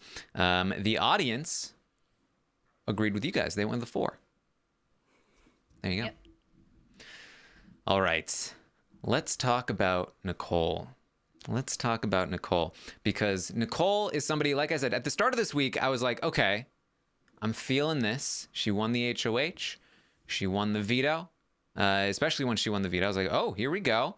Like, she's getting some momentum. But as I've talked about this podcast, I still feel like unless she cuts Cody, she's drawing dead. And I've been looking for any sign. Are you going to do it? To give me a sign, Nicole. When you're talking to the cameras, tell me. When you're talking to Christmas, at least with Christmas, tell me. That's what Enzo's given me. But she's not giving it even to Christmas. And so, like, even to the camera, she's like, I'd love to take Christmas to the final 3 with me. And she's like, but only if she wins HOH at the final 4.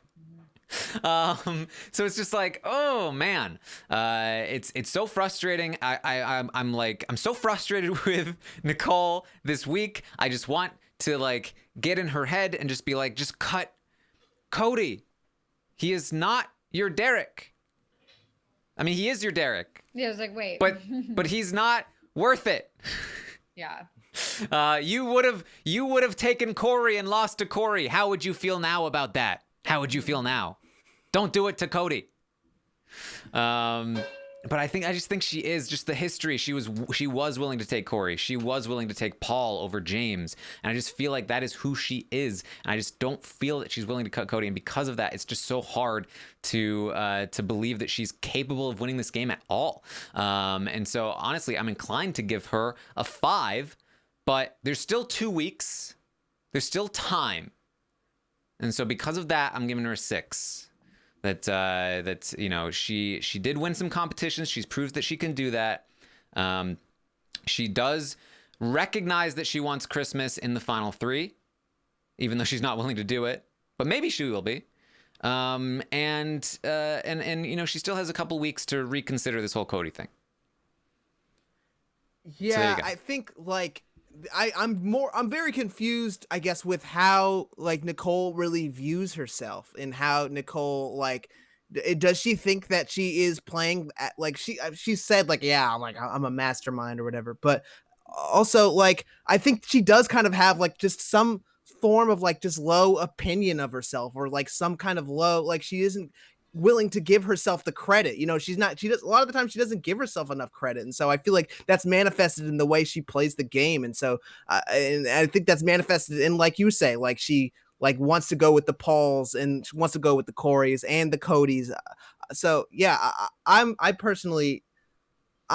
at a 6. You didn't ask me. No, go for it. Yeah, you're at a 6. Yeah, I'm at a 6 for Nicole this week, just because I mean I think taking out Cody, her taking out Cody this week, I'm trying to think if it would have been too fast for her, if it maybe would have been too early, maybe it wouldn't, but I do think that like taking out Memphis this week is a good decision to make. I think that Memphis does not have her best interests at heart, and so having Memphis out of the game makes it easier for her to make it to the end. But yeah, is it going to be easier for her to win? I don't know.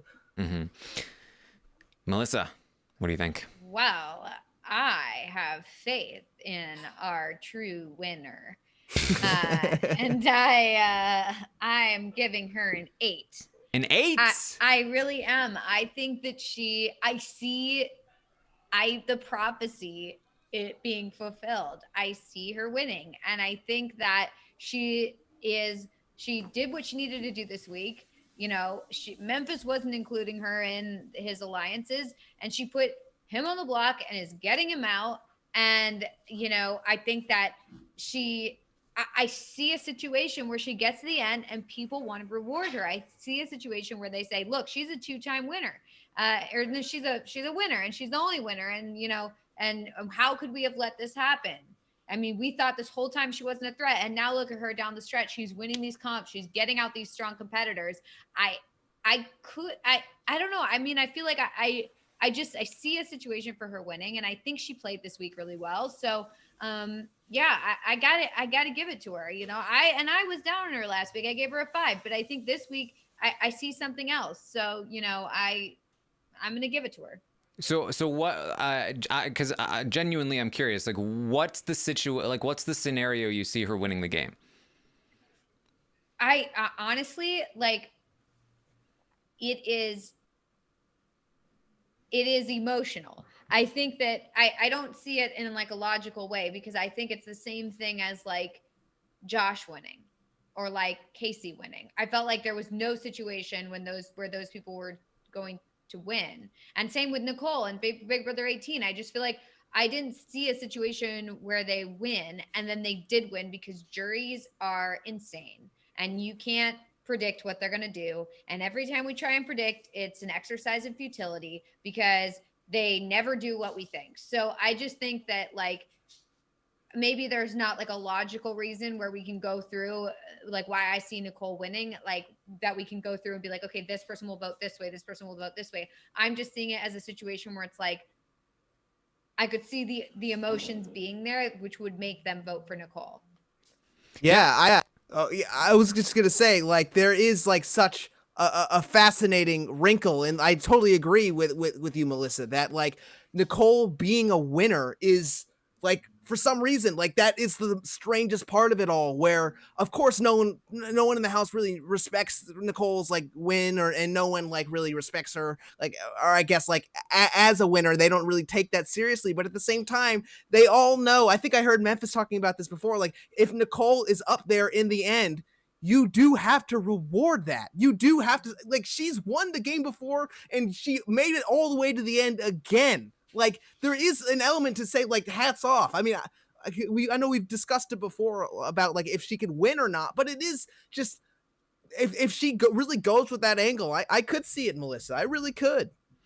Yeah, I mean, I think it's fair. I think that juries are very hard to read. They really can go either way, and there is still time for them to change their minds. There really is.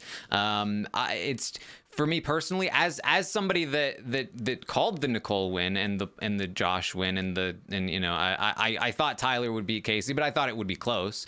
That I honestly don't even see it being close personally with Nicole, since I really only see her getting there with Cody. It's just so hard to see for me that that's where I'm at with it. But like juries are so unpredictable. Right. Like I can be sure about it, but that means very little, and the jury segment can be very misleading. And they like do I that could on be reading purpose. exactly. I could be reading way into this. Maybe Danny's mad at Nicole right now, but maybe she gets over it in a few days. I also think that the biggest argument against Nicole from a jury perspective is she didn't do anything. But I think if Nicole can get to the end and argue like, look, like I did what I was supposed to do. I laid low the first half of the game. In the second half of the game, I had aligned myself really well. I had built up a good situation for myself that for the first half, didn't need to win anything. And then by the second half, look, I won. And if she keeps winning, she can use that and be like, look, I got out this person. I got out this person. Like I won the competitions when I needed to win. And other than that, like, I just feel like there is an argument to be made. And I don't think that, I think that the jury segment could be misleading, yes, but also even if it wasn't misleading, it was filmed prior to her winning HOH and veto. And I think that is a huge case to be made that like, okay, Memphis was aligned with everyone else except for me. I got him out. And if she gets someone out next week, if she wins veto next week or whatever, like there can be more arguments made. And so I see a situation where she can win. And it's the same thing with Enzo or whoever. It's like, I see a situation for them winning. Maybe they do, maybe they don't, maybe that situation doesn't play out, but the fact that I can see it so clearly, like that's why I give her the 8. All right, there you go. Well, the audience actually split the difference between us here. They gave Nicole a 7.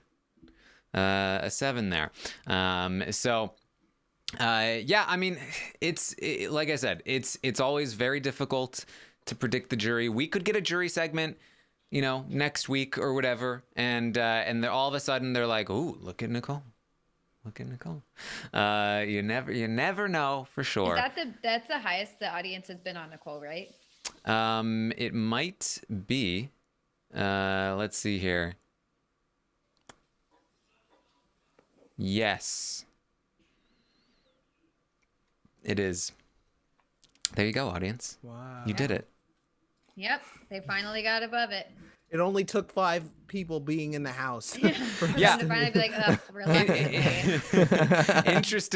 Interestingly, as somebody who took a lot of heat at this throughout most of the season for like being positive about Nicole's game, people are now mad at me for being too low on Nicole's game. You can never win, Taryn. Can never get it right, I guess. I'm trying, guys. But for me also, like, I just see Cody as such a massive front runner. I couldn't even give anybody an 8 because that was too close. So I had to go 7 and 6 for me. So there it is. Those are the ratings for the week. We will perhaps get an updated leaderboard. I'm not sure if I should have paid more attention. I think this updated. I think it did. We're gonna go ahead and pull it up. Here's the new leaderboard. We have Scargate in the lead. Wow. Went in on Nicole, who turned out to be the best buy of the week.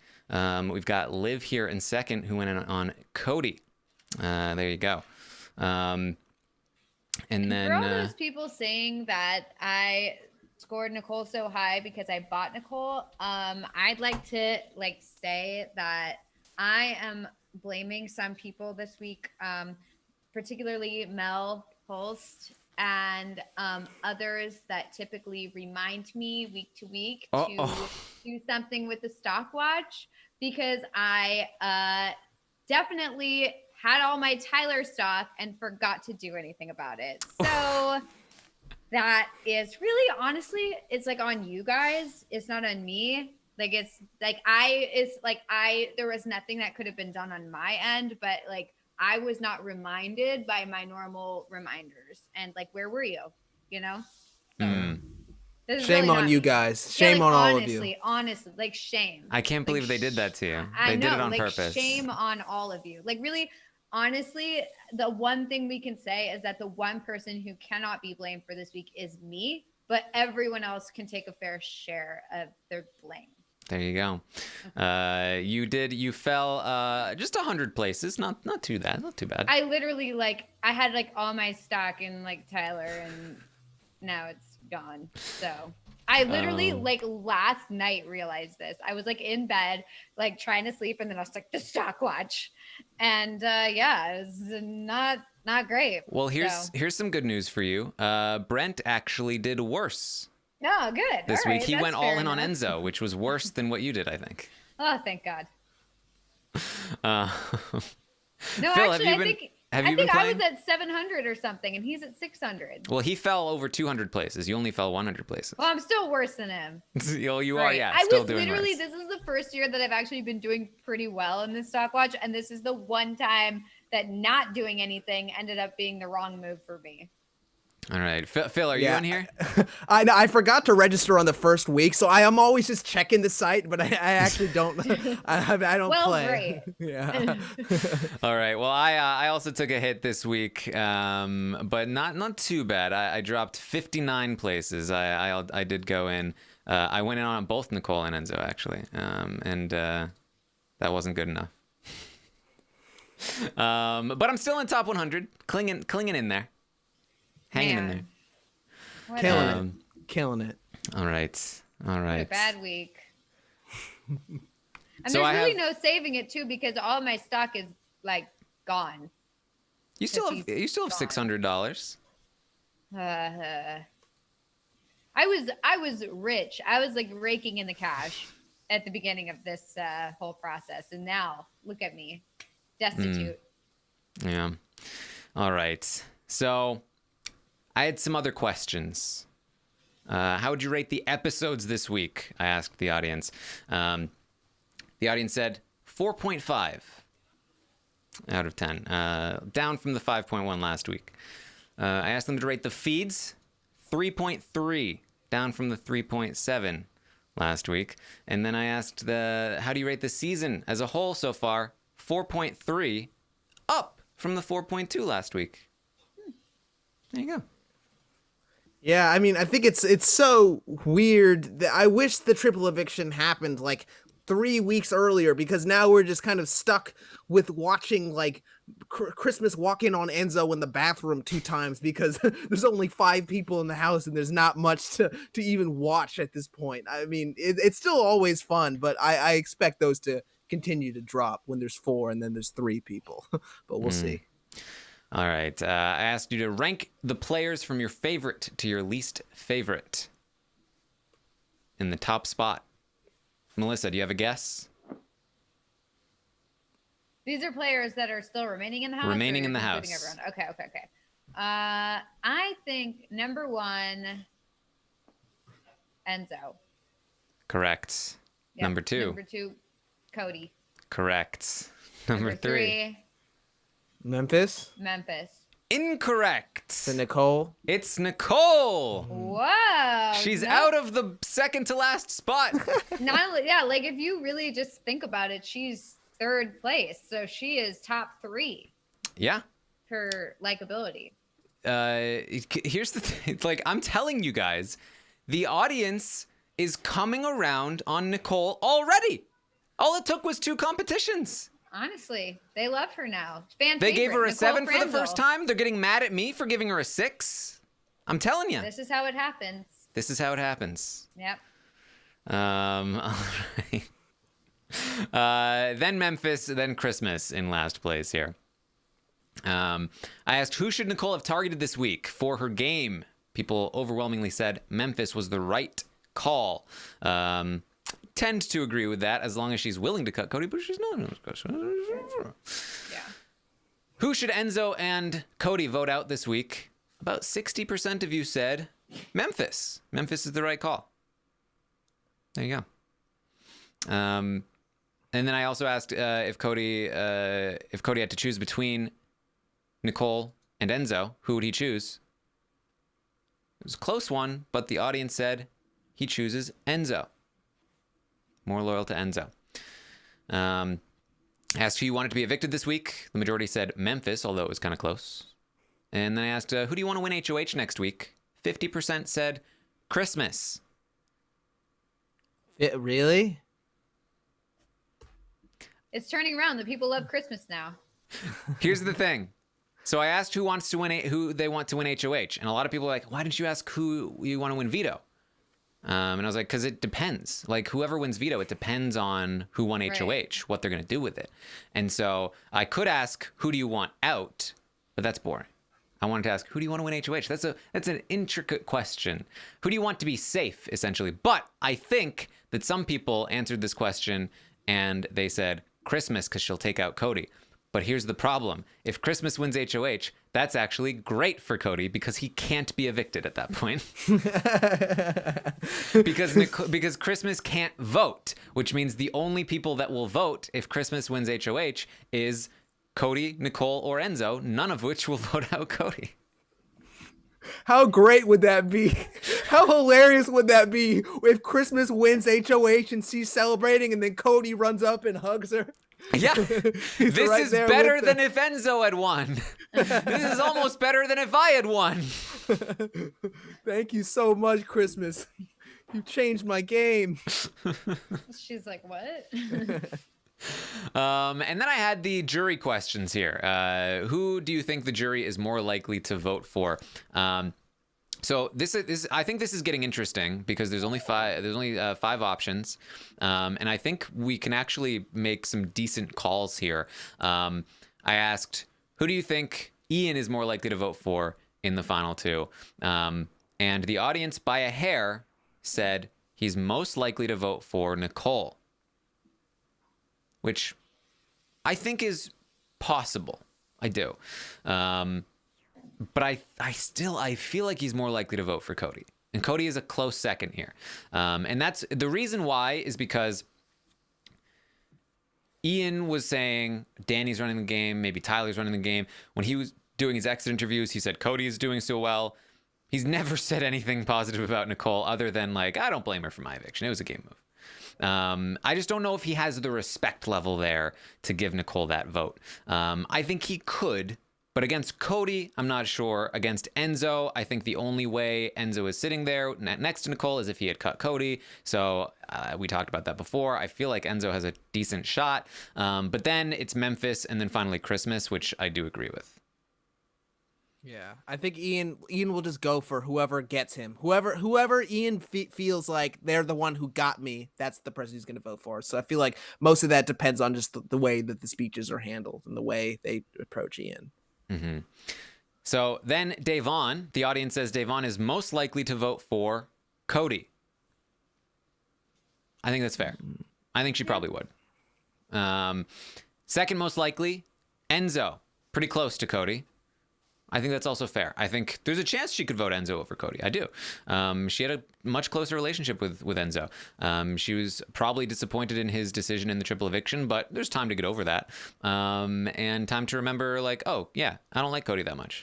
So I could see this. I could see this going back and forth. I could. But I do agree. I think Cody, then Enzo, then it's like a tie between Nicole and Memphis. Really? I'm inclined to say Memphis over Nicole. Really? I am. For Davon? I mean, yeah, but I'm like, do you think she's at this point still going to, when she gets in the jury, just say like, you got me? I mean, I guess she said it ventured past the person, like past strategic game, and now it's like personal game, but I don't know. I think she still would. I feel like she would, and at the end of the day, Davon is a gamer, and Davon would want the person who got her to, again, like be the person who wins the season. Sorry. I feel like that's a really hard one to predict. I feel like, I don't know. I feel like I could see it going either way. I could see her either being like, look, I'm going to be the bigger person and I'm going to do this. Or she's going to be like, look, I already rewarded you. I'm not going to do this again. So I don't know. Well, keep in mind, at this point, the only way Memphis gets there is if he survives the vote this week, which means that Nicole's HOH to take out Memphis took out Christmas, which means that, Nicole's big move was that Christmas was taken out. Right. And I feel like that makes her look a lot more like an accessory to the boys having a thing. Plus, it like also, I think it also feeds into the narrative of like Nicole wants to be the last girl standing and she's going to do what it takes to like get there. And I feel like that will make the girls in the jury kind of like, okay, this is kind of icky. I don't like that she was just like, I just want to be the last girl.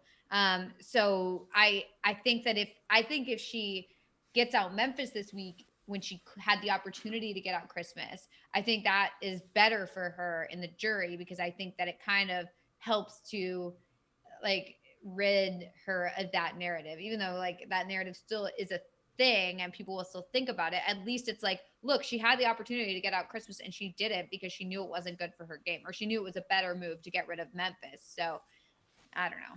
Yeah, and also keep in mind that likely the only way Nicole is sitting in the final two with anyone except for Cody is that person cut Cody. And so they have Cody's head on their mantle. And so Memphis, having gotten Cody out, sitting next to Nicole, that's where I really start to feel like, okay, yeah, I'm not sure this is happening. And like I said, I could even see Davon voting Christmas over Nicole if Christmas is the one that got Cody out.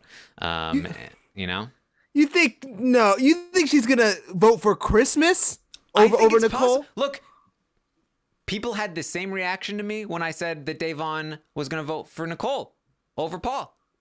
I said, no, I think she might.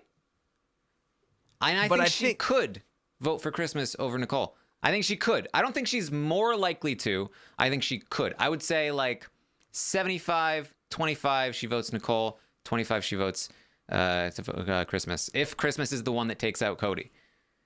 Yeah, but I just think like the way, like when Davon left the house, week 7, and so that, or not week 7, but yeah, week 7. But like I guess I'm saying the week that Christmas handled her HOH in week 5, that's kind of gonna be like the last taste that she had with Christmas. I think that's gonna just fuel like everything she thinks about with Christmas is going to be based off of that week, and I really don't see her voting for Christmas in any scenario. But maybe I'm wrong. Maybe you're right.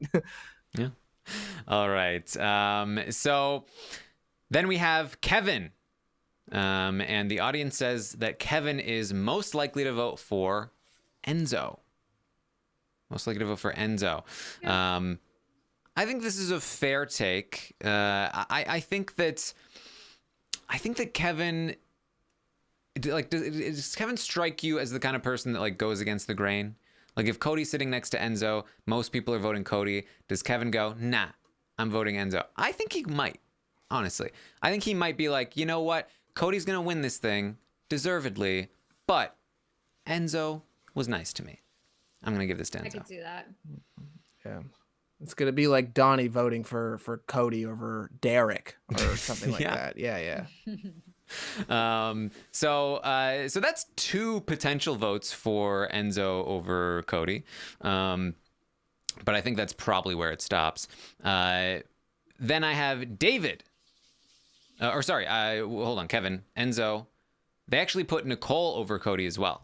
And I could see this maybe.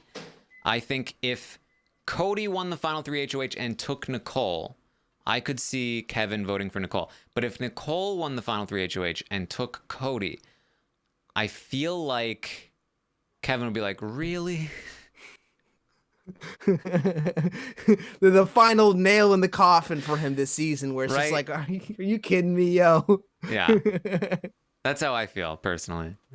Then Memphis, then Christmas at the end. In fact, I would actually put Memphis. I don't know. I feel like if Memphis got there, I think he would get, like, Memphis would get Kevin's vote over Nicole, maybe even Cody.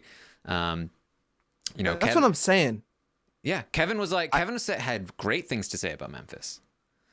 I feel like everyone kind of, like, even though they don't like him, they still kind of respect him. I feel like Memphis does have more win equity than we think. I'm always saying that, but I really, really mean it. Like, I think Memphis, if he's able to make it past this week, he would have a shot.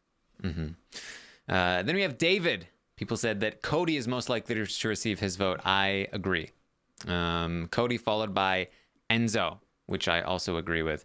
Then Christmas, 3rd place. I kind of agree with that. Because I think, again, Tyler's going to be pro-Christmas. I think that can have some amount of influence on David. If Christmas got there, it's, again, because she won out and she took out Cody. If she does those things, I could even see her getting his vote over Enzo at that point. Personally. Yeah. I think I would totally agree. Then Nicole, then Memphis last, that he would not give his vote to Memphis, which I mostly agree with, I think. Yeah. He also had some good things to say about Memphis by the end, but we'll see. We won't see. He's going to be gone this week. We won't see. Then there's Danny. People said by far most likely she's going to give the vote to Cody over anyone else. Then essentially a tie between Nicole and Enzo. The audience could not really decide who she would give it to between Nicole and Enzo.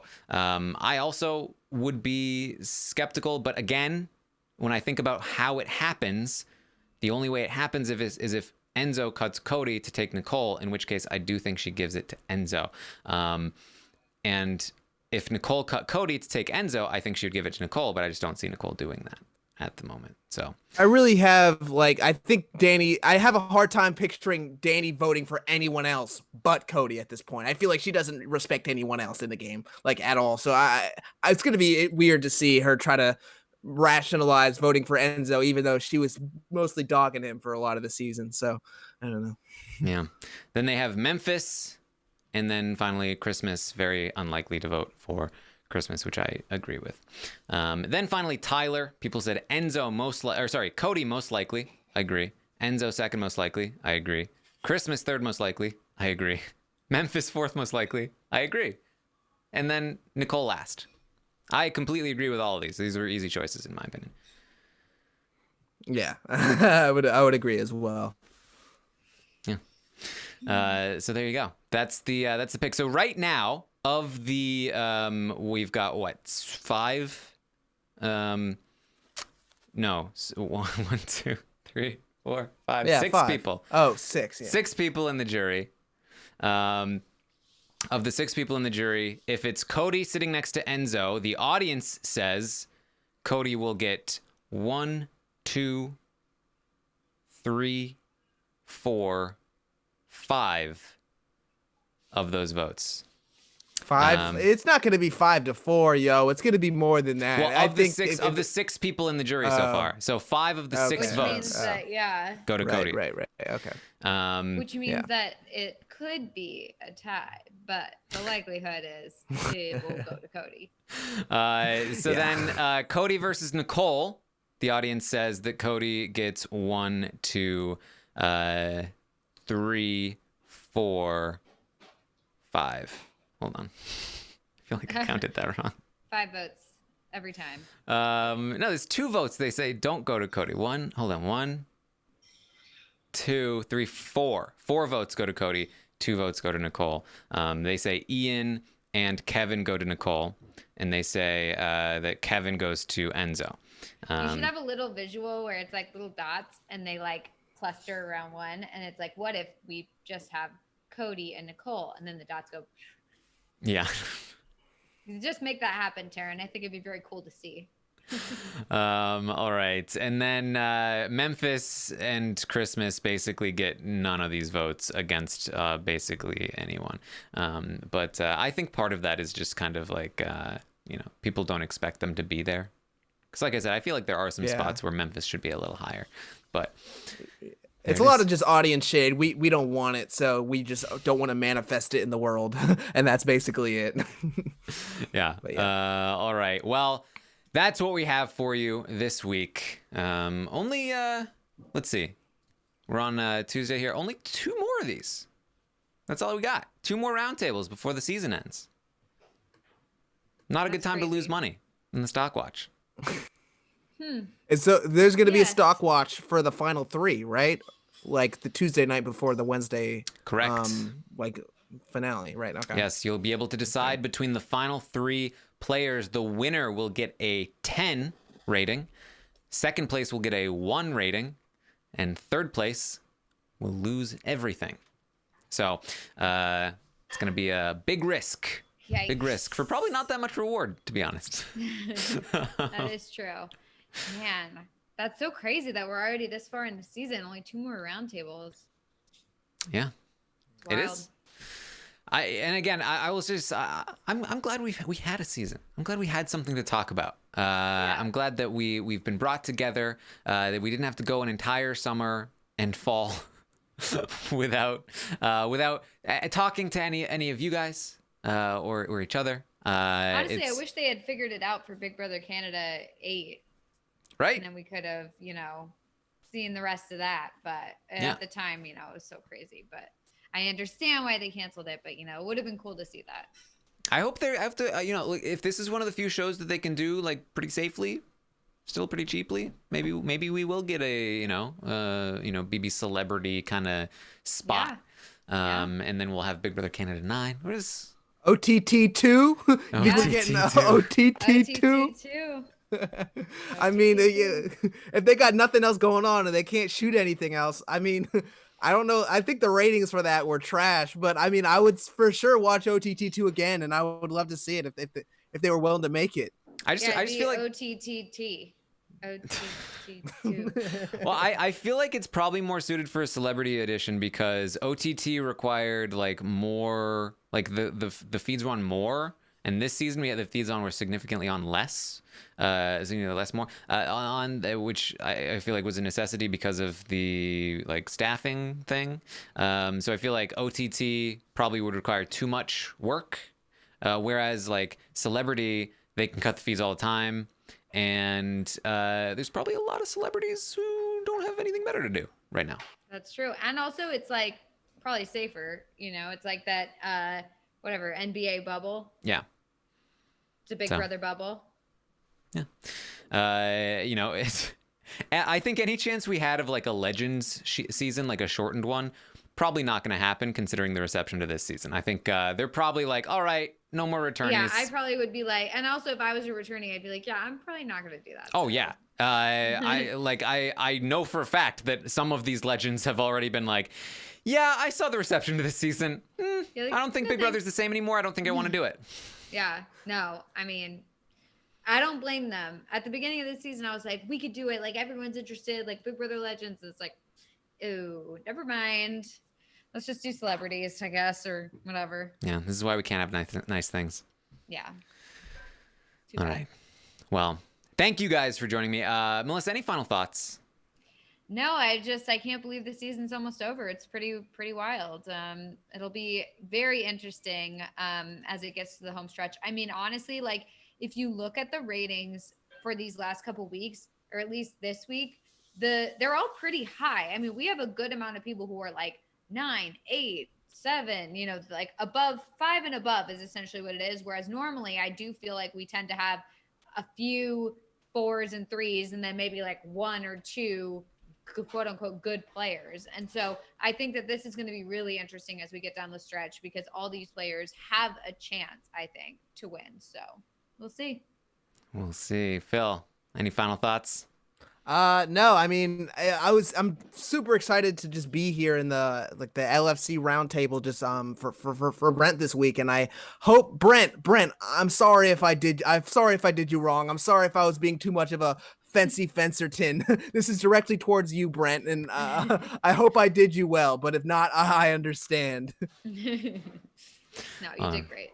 All right. Well, thank you guys so much for joining us. I will be back tomorrow morning at 11 a.m. Eastern to update you on everything that happens today and tonight on the Big Brother 22 live feeds. And tomorrow night, we will have a recap of the veto episode. We'll see the comics. And then Thursday, of course, we'll be live to recap the Thursday night episode. And that's what we have for you coming down the pipeline. You can find me on Twitter at Armstrong Taryn if you want to fill out one of these surveys. If you didn't agree with the audience rating, that's your chance. You got to fill it out. Find it on Twitter at Armstrong Taryn. Or you can find me on Twitch, twitch.tv/Taryn Armstrong. Melissa, you can find at It's Melissa with 3 A's. Anything else going on, Melissa? I think I'm going to try and play Among Us with Puya and those guys this weekend. So we shall see. It's only will be my second time playing. So I'm not great, but it'll be a fun time. So, you know. That's that. And also, I think I'll be on the recap tomorrow night. There you go. I played with Puya over the weekend. It was fun. Yeah. I may do it again this weekend. They played for 8 hours.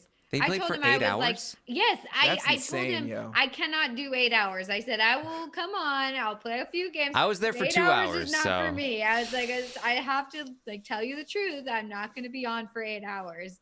I came on I was out and he's like, well, let me know when you get home because, you know, you could join us. We'll probably have a spot open. And I was like, oh, cool. And I ended up coming back 5 hours later and I was like, oh, there's no way. And then I went on his Twitch and they were still going. I was like, oh my God, this is crazy. So, you know, wild. They're wild on Puya's channel. They're wild. Check it out. They're super wild. Rob and I had a good imposter round together. We were the imposters and we won. It was fun. All right, Phil, where can people find you? Yeah, I'm on Twitter at twitter.com/@listenupphilip. And then I'm also writing TV show and movie reviews constantly on letterboxd.com. You can follow me there at letterboxd.com/PNTJR. That's what I'm up to right now. All right. Thank you all again for joining us. We'll see you next time.